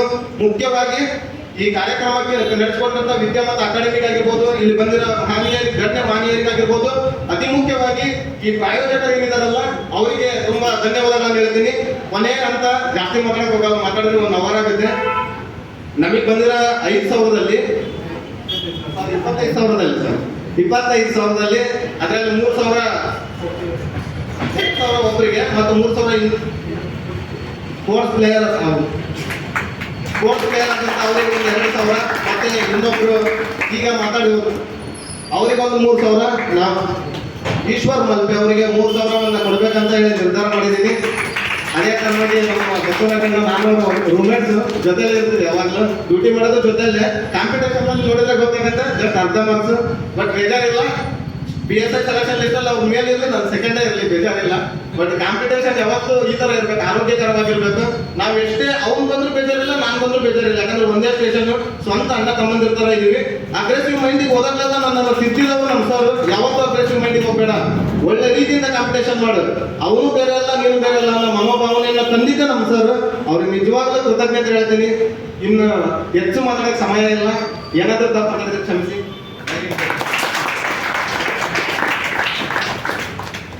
ಧನ್ಯವಾದಗಳು. ಒಂದು ನಿಮಿಷ. ಆಂಜನೇಯ ರೆಡ್ಡಿ ಸರ್ ಅವರ ಫ್ಯಾಮಿಲಿ ಬಂದಿತ್ತು ಅವತ್ತು. ಅವರ ಮಿಸಸ್ ಮತ್ತೆ ಮಕ್ಕಳು ಬಂದಿದ್ರು ಇಬ್ರು. ನಾನು ಫಸ್ಟ್ ದೊಡ್ಡ ಮಗನ ಹತ್ರ ಕೇಳಿದೆ ಏನಾಗಬೇಕು ಅಂತಿದ್ಯಾ ಅಂತ. ನಾನು ಪಟ್ಟ ಹೇಳಿದೆ, ನಾನು IAS ಆಗ್ತೀನಿ ಸರ್ ಅಷ್ಟೇ. ಖಂಡಿತವಾಗ್ಲು ಸರ್, ನೀವು ಏನು ಇವತ್ತು ಡೆಡಿಕೇಶನ್ ಕೊಡ್ತಾ ಇದ್ದೀರಿ ಸಮಾಜಕ್ಕೆ, ಅದು ರಿಪೀಟ್ ಆಗೇ ಆಗ್ತದೆ ಸರ್. ನಿಮ್ಮ ಮಕ್ಕಳಿಗೆ ಆ ಯಶಸ್ಸು ಖಂಡಿತವಾಗ್ಲು ಸಿಗ್ಲಿ ಅಂತ ಹೇಳಿ ನಾವು ಆಶಿಸ್ತೇವೆ. ಮತ್ತೊಂದು ಏನಂತ ಹೇಳಿದ್ರೆ, ಹಾಲೇಶ್ ಅವರ ಮಾತಿನಲ್ಲಿ ಅವರು ಇಟ್ಟಿರುವಂತಹ ಒಂದು ಶ್ರದ್ಧೆ, ಅದಕ್ಕಿಂತ ಹೆಚ್ಚಾಗಿ ಅವ್ರಿಗೆ ಯಾರು ಸಪೋರ್ಟ್ ಮಾಡ್ತಿದ್ರೆ ಅವ್ರ ಮೇಲಿನ ನಿಯಂತ್ರಣ, ಇದನ್ನು ಖಂಡಿತವಾಗ್ಲು ನಿಮ್ಮನ್ನು ಕೂಡ ಗೆಲ್ಲಿಸ್ಕೊಡ್ತದೆ. ಮನುಷ್ಯನಿಗೆ ಪ್ರಾಮಾಣಿಕತೆ ಮತ್ತು ನಿಯತ್ತು ಮತ್ತೆ ಆ ಶ್ರದ್ಧೆ ಇಲ್ಲ ಅಂತ ಹೇಳಿದ್ರೆ ಅವನು ಎಷ್ಟು ಜ್ಞಾನ ಇದ್ರೂ ಕೂಡ ಅವರಿಗೆ ಅದು ಯೂಸ್ ಆಗುದಿಲ್ಲ, ಅದು ಮುಖ್ಯ. ಮತ್ತೊಂದು ಹಾಲೇಶ್ ಅವರ ನಿಮಿಷ, ನಾವು ಮಾಡುವಂತ ಕಾರ್ಯಕ್ರಮದ ಯಶಸ್ಸು ಹೇಗೆ ಗೊತ್ತಾ ಸರ್? ನಾನು 2018 ಸರ್ಕಾರಿ ಶಿಕ್ಷಕರನ್ನ ನಾವು ಎನ್ಕರೇಜ್ ಮಾಡಬೇಕು ಅಂತ ಹೇಳಿ ಒಂದು ಕಾನ್ಸೆಪ್ಟ್ ಅನ್ನು ಇಟ್ಕೊಂಡ್ವಿ. ಉದ್ದೇಶ ಏನಿತ್ತಂದ್ರೆ, ಎಲ್ಲಿ % ಬರ್ತಾ ಇದೆ 5-6 ವರ್ಷದಿಂದ ಆ ಶಾಲೆ ಸರ್ಕಾರಿ ಶಾಲೆ ಆಗಿರ್ಬೇಕು. ಪ್ಲಸ್ ಅವರ ಡೆಡಿಕೇಶನ್ ನೋಡಿ ನಾವು ಒಂದು ಸಮಿತಿ ಮಾಡಿದ್ವಿ. ಆ ಸಮಿತಿ ಇಲ್ಲಿ ಲೋಕಲೈಟ್ ಆಗಿರಲಿಲ್ಲ, ಬ್ಯಾಂಗ್ಳೂರಿಯನ್ಸ್ ಆಗಿದ್ರು. ಆ ಒಂದು ಸಮಿತಿ ಮೂಲಕ ಅತ್ಯುತ್ತಮ ಶಿಕ್ಷಕ ಪ್ರಶಸ್ತಿಯನ್ನ ಕೊಟ್ಟಿವಿ, 1 ಲಕ್ಷ ರೂಪಾಯಿ. ಅದು ಎಷ್ಟು ರೆವಲ್ಯೂಷನ್ ಮಾಡ್ತು ಅಂದ್ರೆ, ನೆಕ್ಸ್ಟ್ ಇಯರ್ಗೆ ವಿದ್ಯಾವಂತದವರನ್ನು ಕೊಡ್ಬೋದು ಅಂತ ಹೇಳಿ ತುಂಬಾ ಜನ ಫೆಬ್ರವರಿಯಿಂದ ಇದು ಪ್ರತಿ ಸರ್ಕಾರಿ ಶಾಲೆಯಲ್ಲಿ 100% ಬರಬೇಕು ಅಂತ ಪ್ರಯತ್ನ ಮಾಡಿದ್ರು. ಆಯ್ತಾ? ಅದಕ್ಕಿಂತ ಹೆಚ್ಚಿನ ದೊಡ್ಡ ಯಶಸ್ಸು ಏನು ಗೊತ್ತಾ, ಇರ್ತೆ ಬೆಟ್ಟಪ್ಪಾಡಿ ಶಾಲೆ ನಾರಾಯಣ್ ಸರ್ ಅಂತ ಹೇಳಿ ಕೊಟ್ಟಿದ್ದು 1 ಲಕ್ಷ ಸರ್. ನಾವು 1 ಲಕ್ಷ ಕೊಟ್ಟ ದುಡ್ಡನ್ನು ಅದೇ ಸ್ಪಾಟ್ ನಲ್ಲಿ ಅದೇ ಶಾಲೆಗೆ ಅವರು ಡೊನೇಟ್ ಮಾಡಿ 1 ರೂಪಾಯಿ ಮನೆ ತಗೊಂಡು. ಯಾಕೆಂದ್ರೆ ಇದನ್ನ ಯಾಕೆ ಪ್ರಸ್ತಾವ ಮಾಡಿದೆ ಅಂದ್ರೆ, ನಿಮಗೆ ಸಿಕ್ಕಂತಹ ಒಂದು ಅಮೌಂಟ್ ಏನಿದೆ ಅದನ್ನ ಇನ್ನೊಬ್ಬರಿಗೆ ಒಂದಷ್ಟೊಂದು ಹಂಚುವುದಿದೆಯಲ್ಲ, ನಾವು ಯಾರು ಇದನ್ನ ಆಯೋಜನೆ ಮಾಡಿರ್ತೇವೆ, ಯಾರು ಪ್ರಯೋಜನ ಕೊಟ್ಟಿರ್ತಾನೆ, ಯಾರು ಹಿಂದೆ ಇದ್ದಾರೆ, ನಿಜವಾದ ನಾವು ಕೊಟ್ಟದ್ದು ಖುಷಿ ಆಗುವಂಥದ್ದು ಆ ನಿಟ್ಟಿನಲ್ಲಿ. ಇವತ್ತು ದೇವರು ನಮಗೆ ಕೊಡ್ತಾನೆ, ಅದ್ರಲ್ಲಿ ನಾವು ಇನ್ನೊಬ್ರಿಗೆ ಕೊಟ್ಟಾಗ ಸಿಗೋ ಖುಷಿನೇ ಬೇರೆ ಅಂತ ಹೇಳಿದ್ರು. ಆ ಐಡಿಯಾ ಕೊಟ್ಟಿದ್ದೆ ನಮ್ಮ ಸರ್, ಇದಕ್ಕೆ ಕಾರ್ಯಕರ್ತರು ಅದನ್ನೇ ಹೇಳಿದ್ನಲ್ಲ, ಎಲ್ಲ ನಾವು ಯಾವುದೇ ಕ್ರೆಡಿಟ್ ಅನ್ನ ನಾವೇ ಪಡ್ಕೊಳ್ಳಿಕ್ಕೆ ಪ್ರಯತ್ನ ಪಡ್ತೀವಿ. ನೀವು ಹಂಚಿಕೊಂಡು ಮಾಡೋದಿದೆಯಲ್ಲ ಅದು ದೊಡ್ಡದು. ಇಬ್ರು ಕೂಡ ಟಾಪ್ ಲೆವೆಲ್ ಅಲ್ಲಿ ಈ ಸತಿ 100% PSIಗಳಾಗಿ ಪಾಸ್ ಆಗಿ ಅನ್ನುವಂಥದ್ದು ನಮ್ಮ ಒಂದು ಇದು. ನಾನೇನು ತುಂಬಾ ದೊಡ್ಡ ಮಟ್ಟದ ಸಂಸ್ಥೆ ಅಂತ ಹೇಳಿಕೊಳ್ಳಿಕ್ಕೆ ಇಚ್ಛೆ ಪಡುವುದಿಲ್ಲ, ಹೆಸರಂತೂ ಮಾಡಿದೀವಿ. ಆದ್ರೂ ನನ್ನ ಕಡೆಯಿಂದ ನಿಮ್ಮಿಬ್ಬರಿಗೆ ಮತ್ತೆ ಇಲ್ಲಿರ್ತಕ್ಕಂಥ ನಿಮ್ಮ ಶಿವರಾಜ್ ಮತ್ತೆ ನಿಮ್ಮ ಟೀಮಿಗೆ ಹೇಳುವಂಥದ್ದು, ಪುತ್ತೂರಲ್ಲಿ ಮತ್ತೆ ಸುಳ್ಯದಲ್ಲಿ ನಮ್ಮ ಸಂಸ್ಥೆ ಇದೆ. ನಿಮಗೆ ಯಾವಾಗೆಲ್ಲ ಡ್ಯೂಟಿ ಇಲ್ಲ, ಎನಿ ಟೈಮ್ ನಮ್ಮ ಸಂಸ್ಥೆಯಲ್ಲಿ ಉಚಿತವಾಗಿ ನೀವು ಯಾವುದೇ ರೀತಿಯಾದಂತಹ ಬುಕ್ ಇರ್ಬೋದು, ತರಬೇತಿಯನ್ನು ನೀವು ಖಂಡಿತವಾಗ್ಲೂ ಪಡ್ಕೋಬಹುದು. ನಿಮ್ಮ ಯಶಸ್ಸಿನಲ್ಲಿ ಒಂದಷ್ಟು ಸ್ಪರ್ಧಾತ್ಮಕ ಪರೀಕ್ಷೆಗಳ ಬಗ್ಗೆ ಅವೇರ್ನೆಸ್ ಅನ್ನ ಮಾಡ್ಲಿಕ್ಕೆ ನಾವು ಪ್ರಯತ್ನವನ್ನ ಮಾಡ್ತೀವಿ ಅಂತ ಹೇಳ್ತಾ, ಮುಂದೆ ಒಂದು ಚಿಕ್ಕದಾದಂತಹ ಒಂದು 10 ನಿಮಿಷದ ಕಾಲಾವಕಾಶ ನಮ್ದು ಇನ್ನೊಂದು ಪ್ರಾಜೆಕ್ಟ್ DPAT ಅಂದ್ರೆ, ಒಂದು ವಿದ್ಯಾರ್ಥಿ ಬರುವಾಗ 2 ರೀತಿಯಾದಂತಹ ಆಯ್ಕೆಗಳನ್ನು ಇಟ್ಕೊಂಡು ಬರ್ತಾನೆ. ಕೆಲವರಿಗೆ ಗವರ್ಮೆಂಟ್ ಜಾಬಿಗೆ ಸ್ಯಾಕ್ರಿಫೈಸ್ ಮಾಡ್ಲಿಕ್ಕೆ ಆಗುದಿಲ್ಲ, ಅನಿವಾರ್ಯತೆ ಇರ್ತದೆ. ಆಗ ಅವರನ್ನ ಕೇಳ್ತೀವಿ, ನಿಮಗೆ ಪ್ರೈವೇಟ್ ಜಾಬಿಗೆ ಬೇಕಾಗಿರುವಂತದ್ದು, ಇವತ್ತು ಮ್ಯಾನೇಜ್ಮೆಂಟ್ ಸ್ಟಾಫ್ ಆಗಿ ಬೇಕಾಗಿರೋದು accountancy knowledge important. World wide ಇವತ್ತು ಅರಬ್ ಕಂಟ್ರೀಸ್ ನಲ್ಲಿ ಹೋದ್ರು ಕೂಡ ಅಕೌಂಟೆನ್ಸಿ ನಾಲೆಜ್ ಇಲ್ಲ ಅಂದ್ರೆ ಅಡ್ಮಿನಿಸ್ಟ್ರೇಷನ್ ಜಾಬಿಗೆ ತಗೊಳ್ಳೋದಿಲ್ಲ. ಈ ನಿಟ್ಟಿನಲ್ಲಿ ಕರ್ನಾಟಕದಲ್ಲಿ ಕೇವಲ 7 ಕಡೆ ಮಾತ್ರ ಇರುವಂತದ್ದು, ಅದರಲ್ಲಿ ನಮ್ಮ ಒಂದು ಸಂಸ್ಥೆ ಅಂತ ಹೇಳಿಕೊಳ್ಳಿ ಇಚ್ಛೆ ಪಡ್ತೀನಿ. Diploma in practical accountancy CA course ಅನ್ನು ಕಂಪ್ಲೀಟ್ಲಿ ನಾವು ಪ್ರಾಕ್ಟಿಕಲ್ ಆಗಿ ಕಲಿಸೋದು. ಟ್ಯಾಲಿ ಅಂತ ಹೇಳಿದ್ರೆ, ಇವತ್ತು ಒಬ್ಬ ಇಂಟರ್ವ್ಯೂ ಬರ್ತಾನೆ ಹುಡುಗ, ಟ್ಯಾಲಿ ಆಗಿದೆ ಅಂತ ಕೇಳಿದ್ರೆ ಆಗಿದೆ ಅಂತ ಹೇಳಿದ್ರೆ ಗೊತ್ತಿದ್ಯಾ, ಗೊತ್ತಿಲ್ಲ. ಬಟ್ ಜಾಬ್ಗೆ ಬೇಕಾಗಿರೋದು ಟ್ಯಾಲಿ ಆಗಿದೆ ಅಲ್ಲ, ಟ್ಯಾಲಿ ಗೊತ್ತಿದೆ ಅನ್ನುವಂಥದ್ದು. ಸೊ ಈ ನಿಟ್ಟಿನಲ್ಲಿ ಅದೊಂದು ಪ್ರಾಜೆಕ್ಟ್ ಅನ್ನು ಮಾಡ್ತಾ ಇದೀವಿ. ಇದರ ಈ ಪ್ರಾಜೆಕ್ಟ್ ನ ನಮ್ಮ ಸಂಯೋಜಕರಾದಂತಹ ಹರ್ಷಿತಾ ಅವರು ಈ ಕಾರ್ಯಕ್ರಮವನ್ನು ನಡೆಸಿಕೊಡ್ತಾರೆ. ಅದು ಎಲ್ಲರಿಗೆ ಸರ್ಟಿಫಿಕೇಶನ್ ಕೊಡ್ಲಿಕ್ಕಿದೆ, ಮತ್ತೆ ಅದರಲ್ಲಿ ಕಾಂಪಿಟೇಷನ್ ಇಟ್ಟಿದ್ರೆ ಅವ್ರಿಗೆ ಪ್ರೈಸ್ ಡಿಸ್ಟ್ರಿಬ್ಯೂಷನ್ ಇದೆ. ಕೇವಲ 10 ನಿಮಿಷದ ಕಾಲಾವಕಾಶ, ಮತ್ತೆ ನೇರವಾಗಿ ಕಾರ್ಯಕ್ರಮವನ್ನ ಅಭಿನಂದನೆ ಮೂಲಕ ಮುಗಿಸ್ತೇವೆ. ಸರ್, ನಿಮ್ಮ ಅತ್ಯಮೂಲ್ಯ ಸಮಯವನ್ನು ಕೊಟ್ಟಿದ್ದೀರಿ ಸರ್. ನಮ್ಮ ಪುಣ್ಯ ಅಂತ ಹೇಳಿ ನಾವು ಭಾವಿಸ್ತೇವೆ ತಮ್ಮನ್ನ ಎಷ್ಟು ತನಕ ಅಂದ್ರೆ ನಿಮ್ಮನ್ನು ಗೌರವಿಸಿದಂಥದ್ದು.